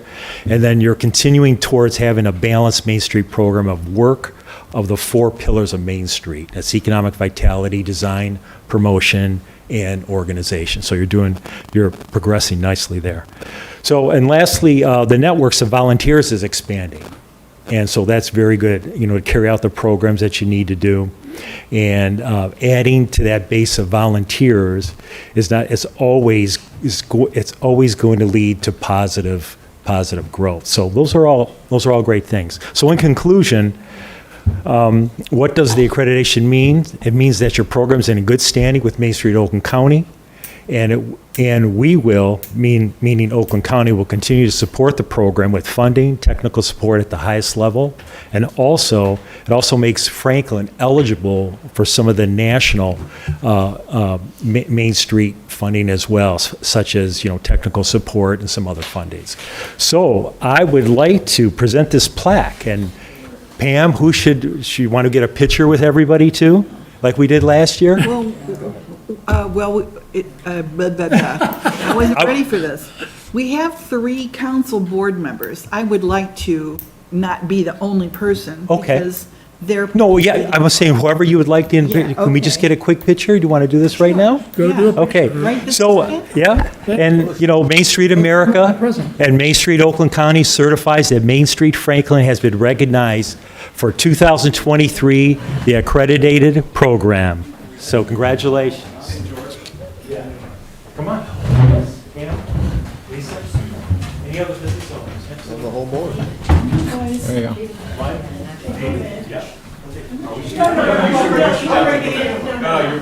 Dave, come on in. You got friends all over your face. I want to get in here too, so. Yeah, we're gonna Dana, yeah, why don't you turn the, Turn the camera, turn the Dana. projector, the projector. I wish we just. there you go. Wait a minute, is this button on this side? No, I think it's the one on the bottom. Okay. Where it says photo. Okay. Yeah. Cheese. Gonna be here till 11 o'clock tonight? For sure. Yeah, 11 o'clock tonight? We're gonna whip through this thing. Got it? I think it's got it. All right. There it is.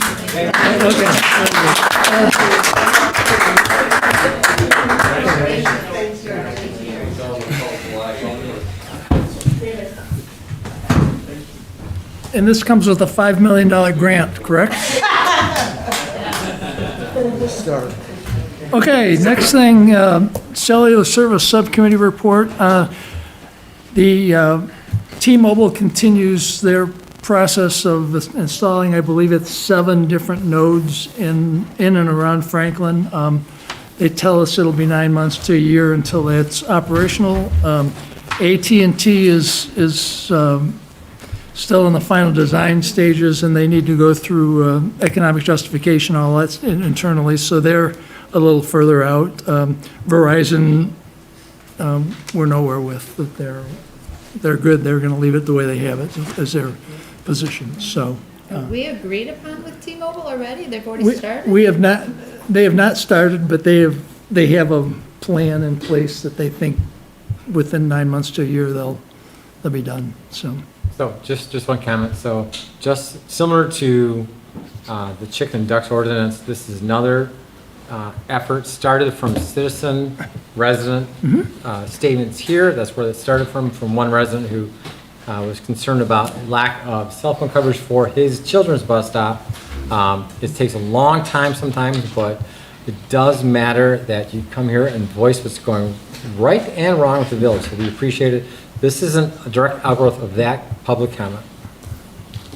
Okay, next. So I have a comment to be made. I was going to make this at the Utilities Commission discussion because it kind of references both, but I figured let me make the comment now, and I just want to, I can pass this out afterwards, but basically I'm referencing it in what I want to say. I've spoken previously about my concerns regarding cell towers on the health and well-being of the people who live near them. I also have concerns regarding our lack of control in their placement and appearance. While I understand that many in the community want better cell coverage, I feel strongly that we have opened a can of worms. However, I am also aware that even if we didn't invite the cell companies in, they would be forcing their way in soon enough anyway. At the federal level, regulations have moved forward to strip the rights of state and local governments to regulate the 5G build-out. Communities who want to restrict the build-out of cell tower networks with protective setbacks are limited by these federal rules. However, from coast to coast, local governments are taking action to protect their communities from the unfettered deployment of 4G and 5G small cell wireless facilities. I will provide you each with a long list of the most restrictive ordinances that have been created around the U.S. Please realize that this list is by no means all-inclusive. There are many other cities with similar ordinances, and I have included a link at the end that includes them all. Whether or not you agree with the science that shows adverse biologic effects of cell towers on plants, microbes, insects, animals, and humans, including cancer, cardiomyopathy, neuropsychiatric disorders, DNA changes, and elevations in blood sugar, the mere fact that so many U.S. cities have created significant protective ordinances should give each of us reason for pause and force our urgent consideration as to how much control we are willing to give away to the cell phone companies.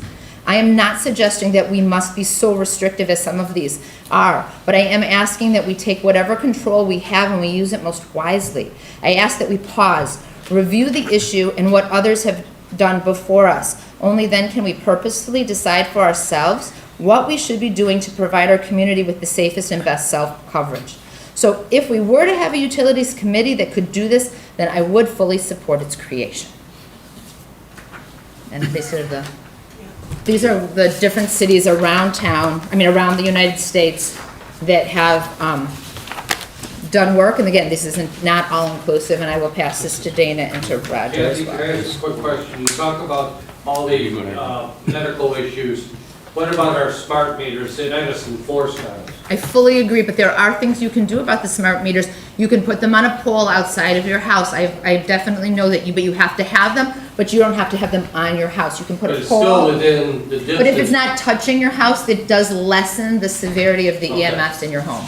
And I can give you some information on that if you like. Yeah, but nobody's gonna want that ugly. There are people, a lot of people who do it. I have a lot of patients that who do that because they're sensitive to EMFs.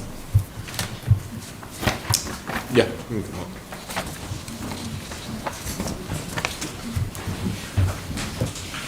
Hi, we're residents of Woodside Drive, and one of the cell towers, we just found out about this, and it is at the end of our street. So they're the first house, we're the second house, and we're really concerned about it because of environmental and because of health issues. And of course, if you're gonna do, we support this, and we don't support putting them in there, but we support the discussion, and we're really concerned about it. And we'd like to see a committee dive deeper into the situation before or after the fact, and there could be a potential problem, so I think that makes the most sense. We can just found certainly out do that. about it, and I was just thinking that the village of Franklin's supposed to be a city that time forgot. I don't think if you drive by and see cell towers that it would really go with the village of Franklin. We love Franklin, we love living here, we love what it's all about, but we're really concerned about this. I get the health issue, no question. In terms of aesthetics, these are barely visible. It's a 3-foot cylinder on top of a telephone pole. Speaking for myself, I don't even care about aesthetics. I care about health. Just so you know. I get you. That we have a lot of different viewpoints in town, but I just. Of course. But you raise the issue of aesthetics. It's not a metal. Well, besides that, I'm just saying, like, if we could do more research on the health aspects, especially to the environment, to the bees, the natural Sure, environment. sure. Like, I'm sure any one of you probably wouldn't like to have a cell tower right in front of your household, especially with children around. And, We hear you. Thank you. Okay, thank you. Okay, Thank you. cool. Okay, Could I piggyback, can I Sure. just make a comment? yes. Thank you for raising that issue, trustee Ehrlich. I'd like to make a motion that we, I think instead of the utility committee, which is pushing off for a while, I'd like to move that we give this information to the existing cell tower committee, which right now is David Goldberg, Bill Lamott, and Mark Henke, and ask them to pursue these concerns, and incorporate Kathy Ehrlich's concerns and the concerns of the residents in their final recommendation for moving ahead with the technology that is intended to improve cell service in the village. Is that your motion? That is my motion. I second. So discussion, I would like to add to that you add some people from the community that might be interested in being part of that. I just want to do the motion, and then I don't, the committee can kind of manage how they want to do that, in my person. Is there a second to the motion? Michael second. Michael, I'm sorry, okay. Any discussion? No. All in favor? Aye? Aye. Okay, Thank you. But that's cool. Okay. So is there, We just made a motion, seconded, and I understand that we made a motion, but again, my request, before we even did that, was, would that be a possibility that we could include some people from the community? Absolutely. I who think the might 4 be people more- that are here, I'm We will, certainly willing to get them involved. And- Honestly, I'd like to do some open meetings. Kathy, I think you should be part of it. And that's for council members, so let's schedule an We open can do a meeting. 6 o'clock prior to a council meeting. Right, Like we right. did with a water. few different things. Right, right. And Invite the. it's a very technical issue that we may need help with, but I think we need to start the dialogue, and I'm not rejecting your idea. I didn't want to get into ways and means in that motion, because I Complicated, really I wanted a understand. parking place for your important. I Yep, understand. Thank yep. you.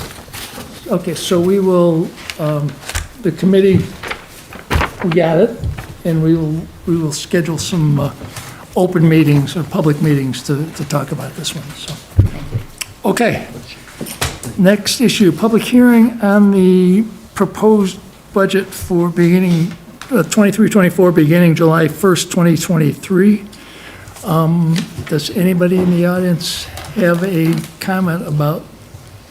May I make some introductory comments? Sure. The village charter, Open the public hearing. Yeah.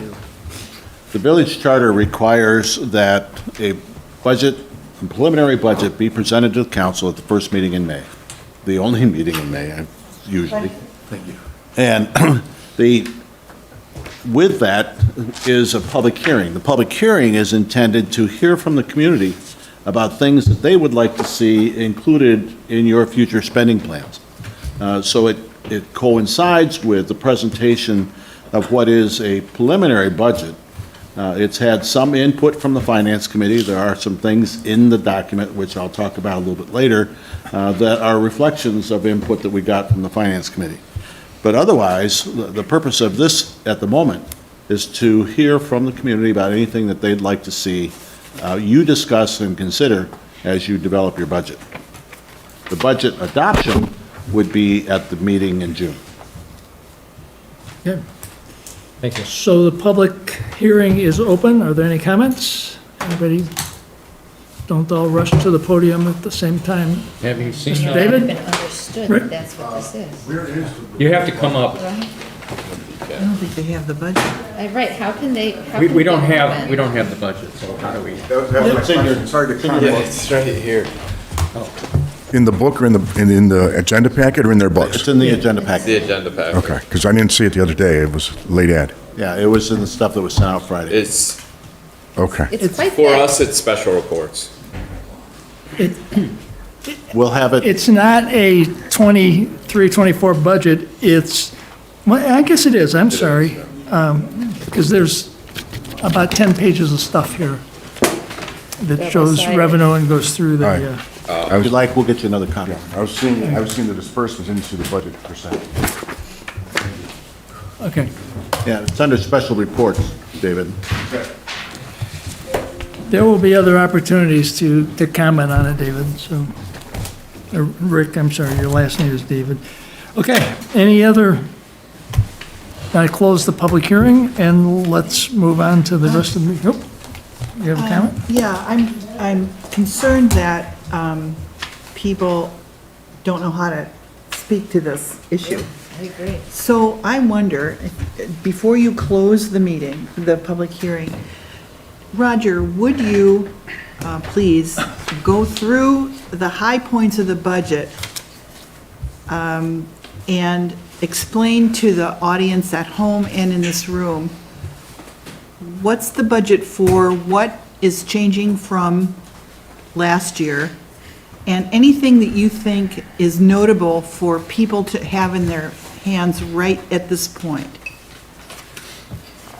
Thank you. Sorry. And you have know, 3 minutes. Yeah. You can take as 2 long and a as you half. want. 2.5? All right. So the budget is a tool that the council gets to use to allocate the money that is received through taxes, primarily property tax in the village, to pay for the services that are provided for the village.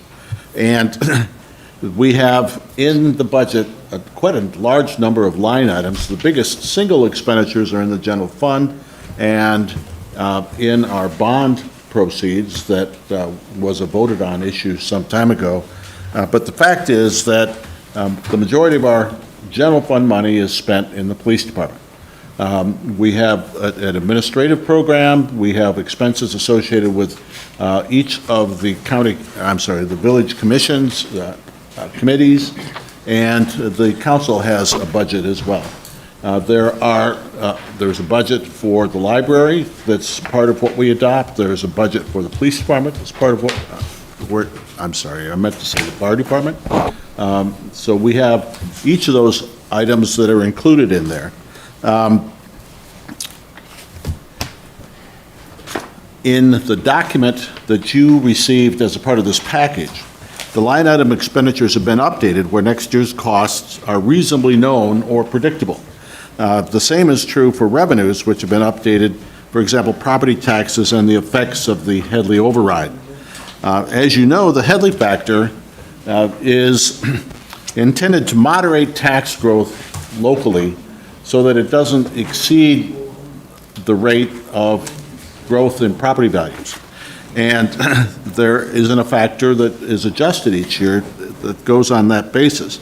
The county this year, interestingly enough, will not be applying a Headley, a modification factor known as the Headley adjustment, because the percentage of property tax, the property values have been such that the increase in taxes and the increase in property values are considered to be equal this year, and the Headley factor is actually 1. Yeah. So it wouldn't, if we had not had the Headley amendment, it would have stayed at the reduced rate that had been there before, so it wouldn't have changed any in the new year. It was still advantageous to us to go up to 3 mills, and that is an increased revenue factor of approximately $340,000 that shows up in this document. Okay? As I said, we did meet with the Finance Committee. They suggested a number of things, and let me just sort of run through these. $2,500 for a contribution to the summer block party. This isn't a suggestion for a debate. I'm just telling you how it's different from what we had last year. I thought we did that last year. We did. Yeah. So you're saying take it away? It would have fallen away had we not put it back in there. Oh, I see. Okay?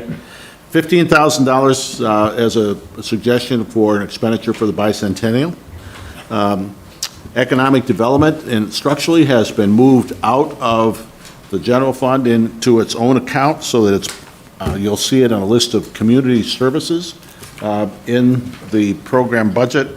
There had been some discussion, particularly since we had so much damage done with the storm, that we put some money in our budget to be better able to address those concerns. So there's $50,000 that has been suggested in this as, again, a discussion item, but it gets at the concern that the members of the Finance Committee had about being better able to address some of those concerns in the community. There is a $25,000 proposal in here for dealing with the cellular activity that you were talking about earlier, and getting some money together, whether it's doing a community exercise, whatever it might be, but having some resources available to finish that project and to do it the way, and pick up, frankly, on some of the stuff you were talking about this evening. There, in the streets fund, under engineering service, there's $50,000 that was put in there for additional engineering for work on 13 Mile for the sidewalk program. There is the transfers in and out of the general fund for the police fund have not been calculated as of this document that you have. There's additional work that we need to do that. The police millage, however, the 0.3 mils, that is now indirectly allocated to the police department rather than to the general fund and then to the police department, since it was dedicated and defined as a police millage. And then we've spoken to you about our concerns about catching up on the expense of police pensions and where that's gone. There is a state law that was passed last fall that provides for communities such as Franklin who are not at that 60% threshold, that there is money allocated that can bring us from where we are to the 60% threshold as a grant, and we have applied for that. Great. So that would relieve some of the angst that we have with respect to the cost of our police What's services. the likelihood that we'll get that grant? It's fairly high. Oh, good. Yeah. And then the building department. There has been some discussion about the fact that the building department has sort of a healthy fund balance, and it occurs to us that there are a number of support activities that we do in this administration program that are supporting building, and we're going to have some factors put into this budget to take some of the expenses out of the general fund and charge them against the building department for the support that we provide for the building department. For example, about 25% of Susan's salary, we believe, could be justified as an expense against that account. So there's some other things like that as we go on that will be added to it. So that's sort of the highlights that I wanted to cover. Thank you. As you go through this, if you That's have the questions. increase in contracted services. Pardon me? Yeah, okay, I see what you're saying. Yep, I got it, never mind. Nope. Okay. Thank you. You're welcome. Thank you, very good. So we can ask the question again. Does that raise any questions for anybody? Ann? And This is a nuance, but on your page 19, and Mr. Goldberg, you just mentioned contracted services, it shows a library appropriation for contracted services, and I think that's a misnomer. It's, what it is, it's an allocation of their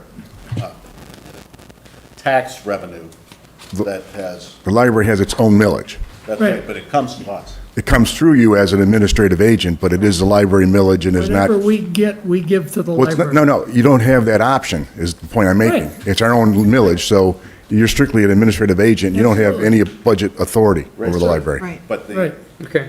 what the state requires if the money goes through here, there has to be an authorization from the council for us to spend it. And all this does is detail the exact stuff you're talking All about. right, I just wanted to advise council that it is a separate millage Yeah. that the library No has. debate. Okay, just, Right. because it's a separate governmental body, and, some cities have the library as part of their administration, and frankly, we don't have that. Not That's all. that way. You That's all. got it. Just wanted to educate the No council. argument. Yes, sir. Okay. But we're going to keep 10% as an administrative fee. Just kidding, Rick, just kidding. Anything else from public comments on the budget? So we can officially close the public hearing, and then we'll move on to get the process rolling here. So, okay. Next thing, the old business, consider the second final reading of horse and equine ordinance. Roger, Before you open that up, can I ask a couple questions on the fence heights and on the, placement of the fences? for the horse ordinance? Just for the horses. Hold on, let's get this thing rolling, and then we'll get right back to you, okay?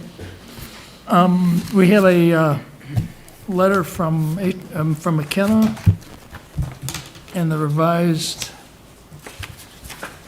I guess the issues were fences, right? I move that we adopt the second and final reading of the horse and other equine ordinance, based upon the May 1st, 2023 memo from Chris Dusen, and adopting the draft of the ordinance that he has accompanied with it. Second. Any discussion? It's pretty clear. Yeah, I think I'm, Let's you vote. happy you I make am it. absolutely happy Yeah, you with got it. it back, everything in the front. Okay, Yeah, I think it. And I just want to, yeah, okay, we vote. good? yeah. Okay, Yes. go ahead, I'm sorry. Mark. Mark Zito, 32695 Redfern. A longtime resident of the village, had horses. The 6-foot fence, I think, is going to open us up for a lot of grief with the fence ordinance. We had horses for 50 years with a 4-foot split rail fence. The only time the horse got out is when he leaned over and snapped a rotted post. People around me were all 4-foot fences. I don't think we need the 6-foot, and I don't think we need them in the front yards of the beautiful village. If the properties are not big enough to have them in the back, maybe they shouldn't have horses. The other thing is what happens if the people don't get their horses and put these fences up? We're gonna have all these fences up that are non-conforming to the fence law. Good point. You're saying if they put the fences up and then just don't get the horse? Right, or the horse dies, the people move.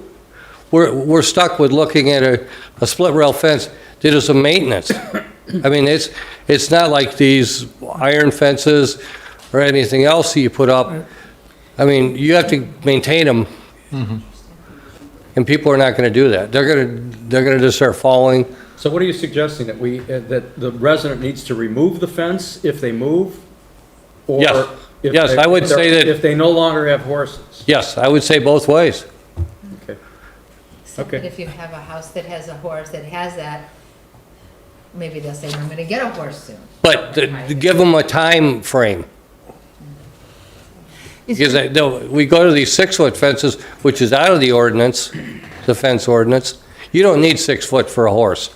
This is what we didn't have a conversation, I think, at the planning commission. We didn't have anybody with horses come and tell us what they needed. We thought about even saying to do it higher because we just thought, but then we realized, oh, we might. A horse can go over a 4 foot as a jump. It can go over a 6 foot jumping. If they're gonna get out, they're gonna get out. But 6 foot fences, they don't make a split rail fence that's 6 foot tall. It's a 4 foot, 3 rail fence. Good to know. Okay. Thank you. Thank you.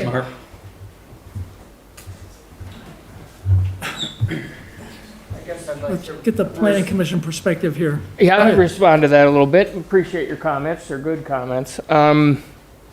However, this fence allowance is only for horses.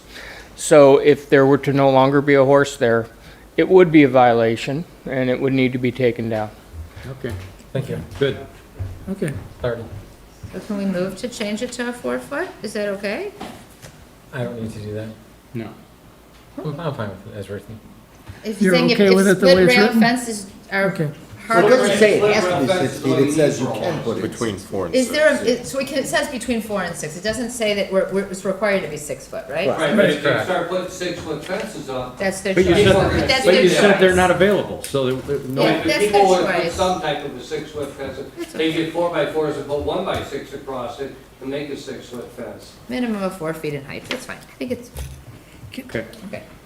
all right, we have a motion and a second, yeah? Yes. But I just want to clarify, Pete, when you put the 6 foot in, what was the logic for that? Just, we didn't really get any feedback from people that had horses, I believe, is that correct? So we just thought, hey, that's a good thing? It was Chris's recommendation. He's generally familiar with the Okay, okay, And I do think it's so that came from a county. common height that's given for fences, horse fences, or allowed for horse fences. It doesn't have to be a split rail fence, it can be any type of fence that complies with With the horse, okay. It has to meet all other parts of the fencing ordinance. The only thing that's different is the height. So it can't have a solid privacy And the fence that's 6 location. feet tall in the front yard. Right, right, Location. okay. And the current ordinance does state similar language where it shall be a minimum of 4 feet and not exceed 6 feet. Right, Already there. okay. So, when I reviewed this and had sent a memo to Chris, I had posed a question regarding does this have to be now cross-referenced back to the fence ordinance? Because the fence ordinance needs to now permit this. And frankly, while we're there, we should probably deal with some additions regarding the chicken coops. My question is, should it be in the fence ordinance where it talks about because putting in a 6 foot fence or putting a fence in the front yard for purposes of a horse is a special exception to the fencing ordinance. Yeah. So I think maybe rather than in this ordinance, it should be in our soon to be referred to them revision of the fence ordinance, that a reference to the fences about horses as a permitted exception be added, and that the statement regarding if a horse is no longer there and maybe within a certain period of time, any fence in the front yard has to be removed. That makes sense to me. So you're recommending. Because I think we are truly only allowing them in the front yard in this instance of allowing it for horses and for people to maximize the acreage to accomplish it, but. So, Now, question, David, are you recommending leave this as written? Yeah. And then later have the planning commission look at the fence ordinance with the That was special gonna be paragraph my for that? next, yeah, after this motion was handled, I was gonna ask that we refer the fence ordinance back to the planning commission to look at fences, as well as a cross-reference to now chicken coops, because they are also now. I agree. That makes sense. So you're suggesting we don't approve it in the second No, I'm saying reading? totally approve it.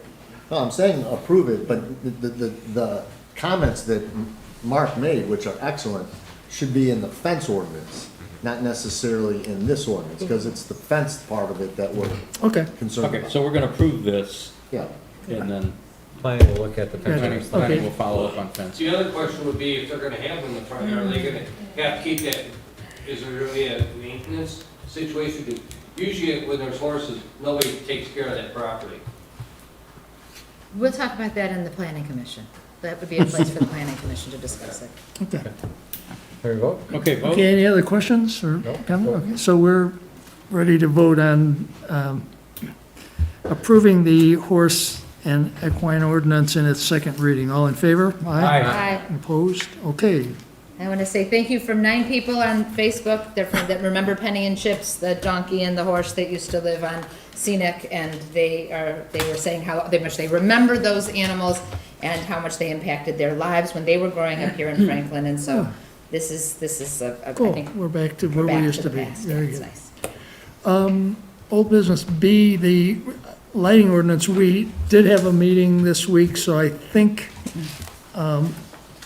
David, you were there, that we've got, I think, an issue or two that this council needs to make a decision on, but that's basically done and the ordinance should be presented at the next council meeting. Are you- So we don't have to appoint a We subcommittee? I don't believe so. David, That's you what I agree, thought. or? So that shouldn't even be on the agenda.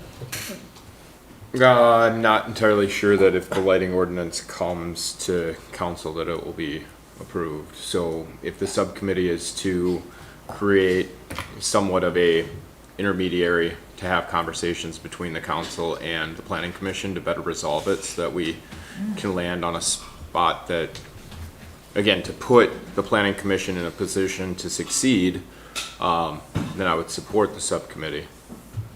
So I would caution the expectation that we're just gonna bring it in the form that it currently is and that it will be approved. Why don't we bring it and then discuss it?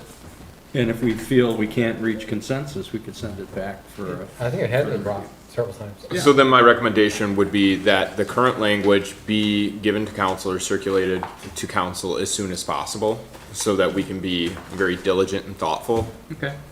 in any recommended changes that are brought for that conversation. I agree. We met last Thursday, and Chris Dusen took the assignment to rewrite the ordinance, so I don't know. Well, not rewrite it, it was Well, to make revise it. minor Did edits. send it late last week. It was not enough time to put on this agenda. Right. I can send it to you, but again, you guys are council, so we'll have to meet next month and discuss it. Okay, But Okay, it so can be again, sent- we don't need a subcommittee right now. right, Okay. right. Okay, so, but it will Okay. be on the June agenda, and let's get it out special as soon as we can do that. Okay. Item C, the council representative on the bicentennial committee. And there's a informal group working on the bicentennial. Consists of representatives from lots of different nonprofits. I put in a potential benefits, pages 14 things. A lot of what's gonna happen is really expanding existing events to put a bicentennial spin on it. I think there's 3 new events. One is a kickoff party on April 6, 2024, where the Historic Society is taking the lead on that. Hey, Bill, are you looking for someone on council to Yeah, step up? right. I volunteer. Well, I There also you go. volunteer, We can have, and I also would nominate Bill to volunteer, because Bill has done so much already with the bicentennial, and I don't know if you want to. Well, how or many not. people do we need on? Right, on that's this the committee? question. I volunteer. well, do we want to appoint 1 or 2, or, from my perspective, the more the merrier. We're looking for people to to get involved and get stuff done, because, and we've had huge success with, We have a volunteer. you know, Okay, two volunteers. There you go, two volunteers. we're done. so, so do we, I'm okay with 2 volunteers. Okay, we're good. Okay, that's, okay, it's Kathy and, okay. Kathy and whom? Mike, I'm sorry, yeah. Okay. Next one, utility committee, we're gonna roll that over. Alternate crosswalk signs. There's a picture in your, I like it. in your packet that shows, let me find it here, we have, Here it is. here we go. What tab is this? It's two right after the bicentennial yeah. events. It's right Two in front of the pages new after. business sign. It's almost, yeah, Okay. right before the new business. If you look at the side with all the different pictures on it, the top part of it, at the crosswalk for the post office, there are 11 signs, well, 2 of them have been taken down recently, so we only have 9 signs, which, in my view, is way overkill. How What, about the one that keeps getting hit all the time in the middle Right. of the road? so rather than having 9 signs, I am proposing that if you flip the page over, there's a sign that says "Stop here for pedestrian." We have one of these in each direction at the 5 crosswalks. So we're gonna take down 9 signs at the post office plus signs at the other 4 crosswalks and replace it with 2 of each of these at each crosswalk. We're gonna take down a welcome to Franklin sign? That's a different issue now. The top one is Just the I'm top just talking 4. about the Oh. crosswalk signs right now, so. Can we put this stop here for pedestrians at the Franklin Park Drive? That's both one? You're doing 11 already. First of all, can I ask a question about this petition? Did we verify the signatures of That- 141 We're people? really not gonna, Where's the that's picture? next month. They're just rolling it over to next month, but that's a valid question, but yeah. But that's the one we've taken off the That's not agenda, Mike. related to this? No, No. I'm sorry. David asked really to strike D from the agenda today. Oh, okay, okay, Okay. okay. So you're proposing we replace We these replaced, 5 signs? well, 9 signs at Where the do you post see that? office plus Oh, wait, signs at 5 the other. northbound and 5 southbound, plus 1 no parking. Why is this a problem? That's 11 signs. Because it's sign clutter. We're gonna have the same number of signs. No, no, you're not, because you're gonna take signs down by the grill, you're gonna take signs down by the, Vincent. Vincennes, by the Wellington, by Scenic. But replace them with this With sign? 2 of these, 1 in each direction at each crosswalk. I don't have clarity about exactly what's changing and where on here. I don't see These signs are gone. Yeah. These are 9 signs. The one all the way at the right was taken down. I don't have enough clarity here about which ones are changing Well, look before at and the after. picture. All right, so the crosswalk sign that says crosswalk? Yeah. You want to take that down? Yes. No one even sees that one, doesn't even look like It's a crosswalk. deteriorated, it's a mess. Look at it. It's all, hasn't been maintained. So this is consider, but you don't have a proposal. You have just some pictures. You don't have a proposal, a map of where they are. I what the just problems are. gave you a proposal. Or why don't we Well, go, it's not a rich, it's just words. It's why not don't we a, look at these signs, if we can have specific locations that we Sure. can go look at? Why don't we Sure. do that? Okay. I actually want to add a comment to this Sure. because I generally agree with Bill that reducing redundant signs is a good thing. And replacing them with something that's attractive and clear and does the job makes a lot of sense to me. We have another problem along Franklin Road that at least one of those signs, that terrible looking 6x6 stuck in the ground, that functions as an impediment Yes. to a driver that wants to drive through our gardens. And it really does, it's visual when you're in your car looking at there. It doesn't prevent people from zapping through the crosswalk, but what it does is prevents them from driving their car into the landscaping and on top of bushes, and Are we you do talking have about a the one that's, problem that with- one that's plastic that sits in there? No, No, I'm she's talking about talking, this one. I'm Must be actually planning talking commission. only about, let me finish. Oh, I'm sorry. I'm really referring to one location, which is the most cluttered, and that's right in front of the post office. We've just had some huge problems. We've made some adjustments in how the beds are built. But that one really does perform another function. We had a similar problem in front of the Fitness Driven, or the Driven organization, and we put a no parking sign there, and I'm still seeing problems. Because we've got this muddy strip. We've got a problem, and I don't know what the solution is, but I'm concerned about removing a physical barrier for that reason. Otherwise, I generally support what Wouldn't you Bill's put saying. this up in the same place where that is, and this becomes the physical barrier? Maybe? Yeah. I don't know. I would, well, so I don't I know. like your, guess we'd have to look at it. I actually thought about looking at the overall picture, the Franklin Road. Yeah. Honestly, I would go from 13 to 14, or maybe further south. What are the signs there? What's your proposal? Befores and afters? You know, what is the purpose of this? Like, if you want to have a singular branding, that's interesting to talk about. But I just don't have enough here to say, like, we've got an overall plan, a strategy. What needs to change and why? I think the one thing that is clear is the plastic piece that goes in the middle of the road is a hazard. People hit it. It ends up on the side of the road. Right now, it's in front of my office, just crushed and collapsed, and it looks terrible. It looks like garbage. And I think Yeah. that's dangerous, and those should go, at very least. But we So- need something there to mark the agree. crosswalks Right. better So, than they are. so when we talk about subcommittees, that'd be a good thing for a subcommittee, including HTC, because they're engaged with that kind of stuff. And That's fine. I would support that. Okay. Make an overall Advanced plan, a stuff. strategy, what we want it to look like, why we want it to change, what we're gonna change it to. Yeah, There's a- I would concur. Okay. There's another part of this too, as you go from 14 to Evelyn, in that short distance, there's 9 signs plus this cement box that's been sitting there for years. For what? What is it for? Hell if I know, it's there. We don't need 9 signs there, Well, sports fans, so easily, so that's another empty thing. box we should be removed, so we should have, Mr. Johnson have that removed, right?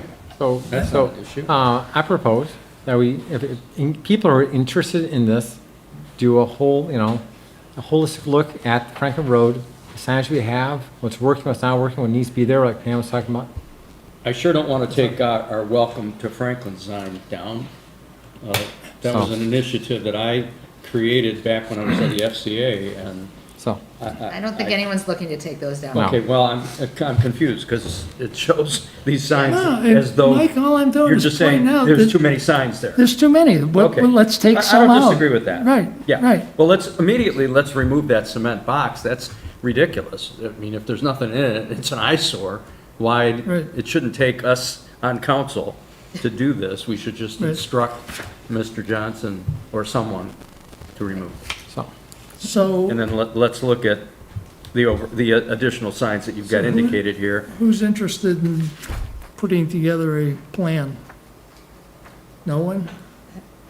Happy to help you. I'm happy to help. We can leave it, I'm okay with it, but I think we could look a lot better than we do, so. all right, we'll move on. Okay, let's move on. We still don't have a plan for those crosswalks, like Pam said, right? Like, We we get need rid to- of those things, we do need something to go there. Some way to. Why to can't mark we it. just, let's do a both and. We need to mark our crosswalks. They are badly marked. Can we agree that we should replace the current crosswalk markers where they're redundant or old or beat up, and replace them with something that looks good? That people won't run over. Does it need People to be a won't committee, or run can over. it just be a reasonable decision that somebody makes? Right. Yeah. Why does it have to be like that we even all agree on it? It seems like kind of basic. Well, and I also wonder if it has to be done right now. We do have the bicentennial coming up, and there's an opportunity to really promote and to come up with a design that's going to complement that year-long festival. So maybe That's an opportunity. maybe could you live with, we love your idea, but it's too early? Sure. All right, because I really, when we did the streetscape, there are so many signs, and it is sign pollution. And but we don't have a good way of, adding and taking away. I agree. And I think, as we just said, with the bicentennial coming up, we're going to be adding signs, but they're going to be well-done, consistent signs, and that will force us to revisit the entire sign issue so that we don't have so That sounds much. perfectly fine. Look at the whole thing. Yeah, I agree. I mean, certainly I've Okay. seen signs Okay. before with a, well, thing about a bicentennial city or something like that too, bicentennial village. Yeah. Okay. Gotcha. Okay, the next item is the consider proposal to amend the historic district boundaries. I don't see anything in my packet of Is that. there nothing in here? No. No. Well, the question was that you guys postponed any further consideration of it, and if you took an action tonight, it would be to bring it back to the June meeting. So. That's what we said hang in on, legal, no, did But we in not? the last time we visited this, I recommended that we just do an indefinite, because we keep revisiting the same thing, kicking it off. And if it's not going to impact the historic district council or commission, then why wouldn't we just say indefinite, bring it to us when you have your proposal ready, rather than continuously putting it on the agenda? They gave us a proposal. They gave us a presentation. They gave us a rationale. There's a study, there's a report. What we haven't done yet is seriously considered that report and what's in it, and consider the case for expanding the historic district. What I heard when Gary Roberts was here, and this Yeah. is several months ago now, Yeah. and then the consultant that they hired to do the legwork on this, what I heard formally and informally was people sort of said, like, what's the point? And the FCA had a problem with becoming part of the historic district. We ran into a mud puddle because nobody knows what the Franklin Community Association owns and what the village owns. So, and Gary advised us that SHPO, which needs to review this at the state level, was not going to look kindly on a donut hole with all the surrounding areas designated as historic, in a historic district, and one Yeah. unknown sized Has to be parcel. contiguous. Well, that's their preference, they can live with it, but we didn't give them, there were so many open issues in that discussion. Yeah. What we did agree to do was figure out who owns what. And have we? We did that. Well, my that has not come back to council, Okay. and my understanding is there's county records, and then there's other records, and they are in conflict. No, they're not. So we Well, have a report? that is what I said, that's what I heard. So I would be a little more prepared to discuss this item if I knew, if the questions that we raised several months ago and the reason we put it off were actually answered. We can put that on the agenda for next meeting, is to revisit the conclusions. I mean, Peter. But that was That was what was charge. holding us up. the Yes. thing, the Yes. condition. We discussed it at legal committee, and Dave has a lot more knowledge, trustee Gold. So why don't we put it on the June agenda, and David can speak to it, because we did discuss this at legal, and I think we've resolved it. So we have the result of the survey? Yes. Yes. And what's it Search, called? correct. The title search. Title search? And I think they did not conflict with what trustee Goldberg saw. And trustee Sali has done his own review, and another attorney in town, a resident who initially put the package together, has also done a review, and then we recently pulled title work, which has also. We'll So, put together everything. It would be to bring good it back, to, so absolutely. then we know, right, every year or so, somebody got different Yeah, data. right? So can the FCA get a copy of that too, please? Because that would be nice for the FCA to know what they own and what they don't own. Well, there's certainly no reason not to share that with the FCA. Okay. Well, let's do that next month. Yeah, maybe right after the legal committee, we'll sit down and hammer this out. proposed. Okay, let's plan on that. Okay, let's talk about chickens and ducks. So, You got a no, comment? please, I'm sorry. Lead on. Do we have to do anything by resolution about extending the date anymore? I don't see from the anything in the states? ordinance that states that we have to act. Okay. I know there was a 90-day window that the Historic District Committee referenced, but I don't Yes. see that in the ordinance. And you guys can, like trustee Sai said, adjourn indefinitely or to a certain date. Okay, so we're still okay legally? Correct. Okay, thank you. So item G is sending the chicken and duck ordinance back to the planning commission. I thought we had a resolution, don't we? It's not? here. It's in there. I can't find it. It's Right after the it signs, signs. directly after the signs. So Before the we- purple tag.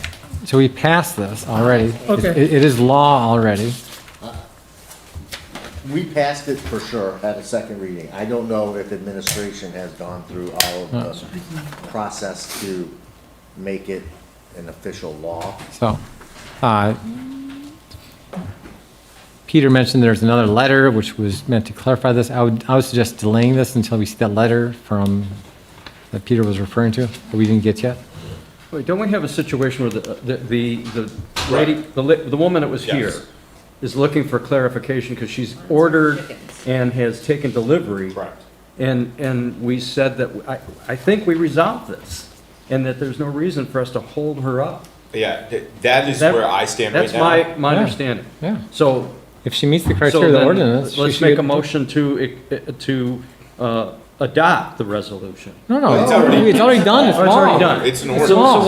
why are we on, why are we? Because we need to amend it. This is the- There's some okay. stuff So that came make a up motion to afterwards. amend it. And that's No, the no, no, motion. this is repealing it.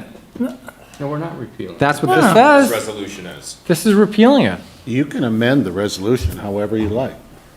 So I would, Resolution of the Planning Commission address additional concerns involving the recently, so, but it's, okay. we just passed this last month. I'm not ready to repeal it the next month, frankly. But we could amend it today, or we could send it to, or we could we, is there any way to continue it and then? Hang on, real quick. Well, that's my question. This resolution says repeal. If we want to amend, we can refer it back to the planning commission. However, that does not resolve the residents' issue, which is they came in for a Right. permit and they were told that it wasn't an ordinance Right. yet.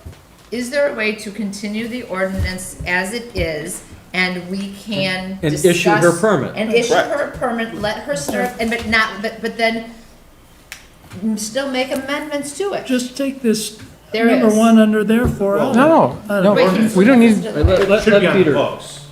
So she can comply with that, and we would have to comply and, follow those steps. You guys can always refer to planning commission to address these concerns, and then we could always come back with an amendment, proposed amendment, and you guys vote on it. I think that's perfectly fine. Concerns come from? Meg, Meg mostly. she's smart. She's got experience with chickens. Okay, Oh, but okay. I So don't, I we don't- can give her I'm her not in permit, we're agreement not gonna hold her up. a lot of these, Right? so, We'll figure it out. So we should allow her to follow the ordinance, Yeah. get the permit, do her Issue thing. Her permit. I'm perfectly comfortable if planning commission wants to address something that was Are you already thought of. listening So out with- there? Yeah, but I don't want this resident to continue to inquire about, there's no reason that she's been denied so far, Right. in my opinion. So And let's issue the order, And can she be grandfathered in then if she were to Well- is that how that would work? Correct. right. Fine. So Let her go. get Let her her go. a permit tomorrow, let her go. But So at the issue same the permit. time, let's take out number one under therefore. No, I don't want to do anything with this Yeah, we're piece not of doing paper. that. Can we send this back to the planning We commission don't- to consider? We don't have to do anything on this. We don't have to do anything. Well, so let's hear the concerns that Meg has, though, I mean, there are real concerns that she has. Let the planning commission deal with it. So we're gonna keep the ordinance as it is, but also ask the planning commission to further review these issues. David's shaking his head. well, Are we just unilaterally accepting all of these as actually being issues? No. No, just to ask them to discuss them. We're sending it back saying, here's some concerns, what do you think? What should we do? Let the planning commission decide. And they can reject I all think we should six, provide or, more specific direction back to the planning commission. Nick doesn't look happy. No, I'm enjoying the process. So yeah. I don't think we should do anything on this one at all. Let the lady have her permit. Planning Commission wants to address possible issues, let them address it. I agree with the first part, let her have it, let her be grandfathered in, and have everything be good for her so she can move forward. I fully agree. I guess there's a couple questions that I didn't think were a big deal, but I think the enforcement probably is something we probably should have some kind of enforcement if someone isn't complying. But it's in. But we're not gonna solve that here. Well, Yeah. that's the whole point. There's all these comments that seem kind of knee-jerk. Right. But if you actually went through and read the ordinance and took these on an item-by-item basis, you'd come to find that with the exception of a maximum square footage of an enclosure. Why do we care about I think that? we've covered pretty Right. much so everything. The only question, to me, is a legal question, to the extent that this ordinance is different than a Southfield Township ordinance. Oh, I that don't was the one that I understand had too, the right. law, but that's a legal question. And to that one, I tried to research whether or not there was. It doesn't appear that there is. I could be wrong. Because if you read this, it says, how will enforcement be accomplished when this village ordinance conflicts with Southfield? It's a hypothetical. Well, Oh, it's not actually. So it's not? Because the Southfield ordinance bans chicken coops. Southfield Township? Yes. So, They ban there a chicken citation? coops, and our animal code officer is the Southfield Township officer. So the question, that's why the question's asked. That's the big Because he believes that he can't do our animal control stuff in the village if the organization that hires him and pays him has this other item on the books. So it's a legitimate question. I don't have the answer for it. okay. but I don't know if planning commission can answer that. Okay, can't so they? Yeah, that goes to the heart of the ordinance then. Yeah. Well, but they have the opportunity to explore the issue. If they can't remedy it, So that's, rather than Isn't pass, it illegal? Isn't it something illegal? that needs- rather than passing a resolution, let's hand this document to the planning commission and let them give us their opinion. And if- That's fine. Yeah. That's fine. Very Okay. good. Let's move Okay. on. Let's move on. New business. We have a resolution for gun I violence. make a motion to approve the 2023 City Gun Violence Awareness Day proclamation. Oh, we I think have someone Sarah's here to speak to that? And she's just, Sarah Greslick, 24520 South Cromwell Drive. I just want to thank you for looking into this. As a mom myself with two elementary school age children, I am also the Michigan PTA Health and Wellness Chair, so I do a lot of research on school gun violence in particular and the effects that it has on our children.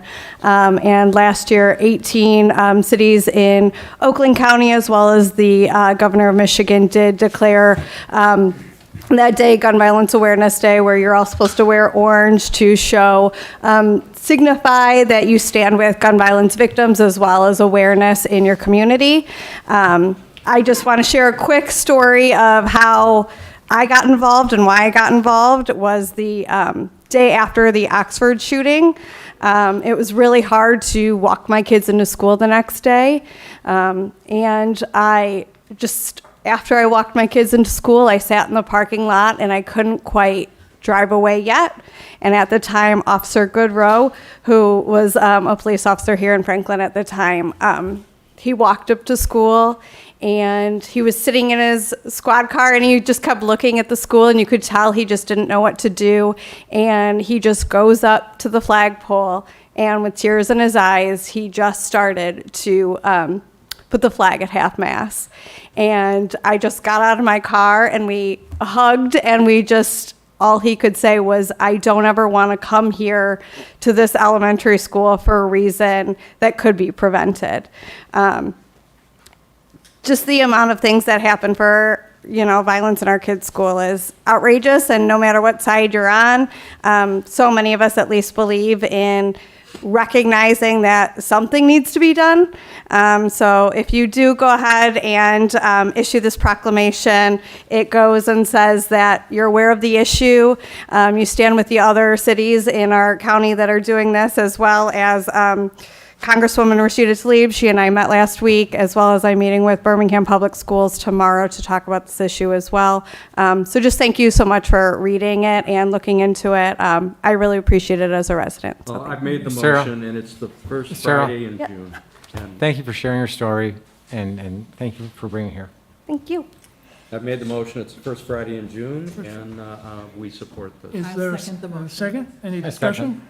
Just a quick discussion, again, thank you for not only showing up today, but more importantly for reaching out. Because had you not reached out, this likely would not have been on our agenda, we likely would not have adopted it. And so, again, it's this type of participation that we need more of in the village, and so thank you. Very good. Vote? Okay, vote. all in favor? Aye. Okay, next issue is the garden walk for the Franklin Garden Club on June 21st. There's a civic events permit. Do we have a motion to approve? Motion to approve the garden Second? walk. I said- Any discussion? All in favor? Aye. Aye, okay, We're then, only approving were we approving the garden walk, or were we approving just the sign? the garden That's walk, what I The thought. garden walk, right, right. June 21st. We don't approve the garden walk, they can do whatever they want.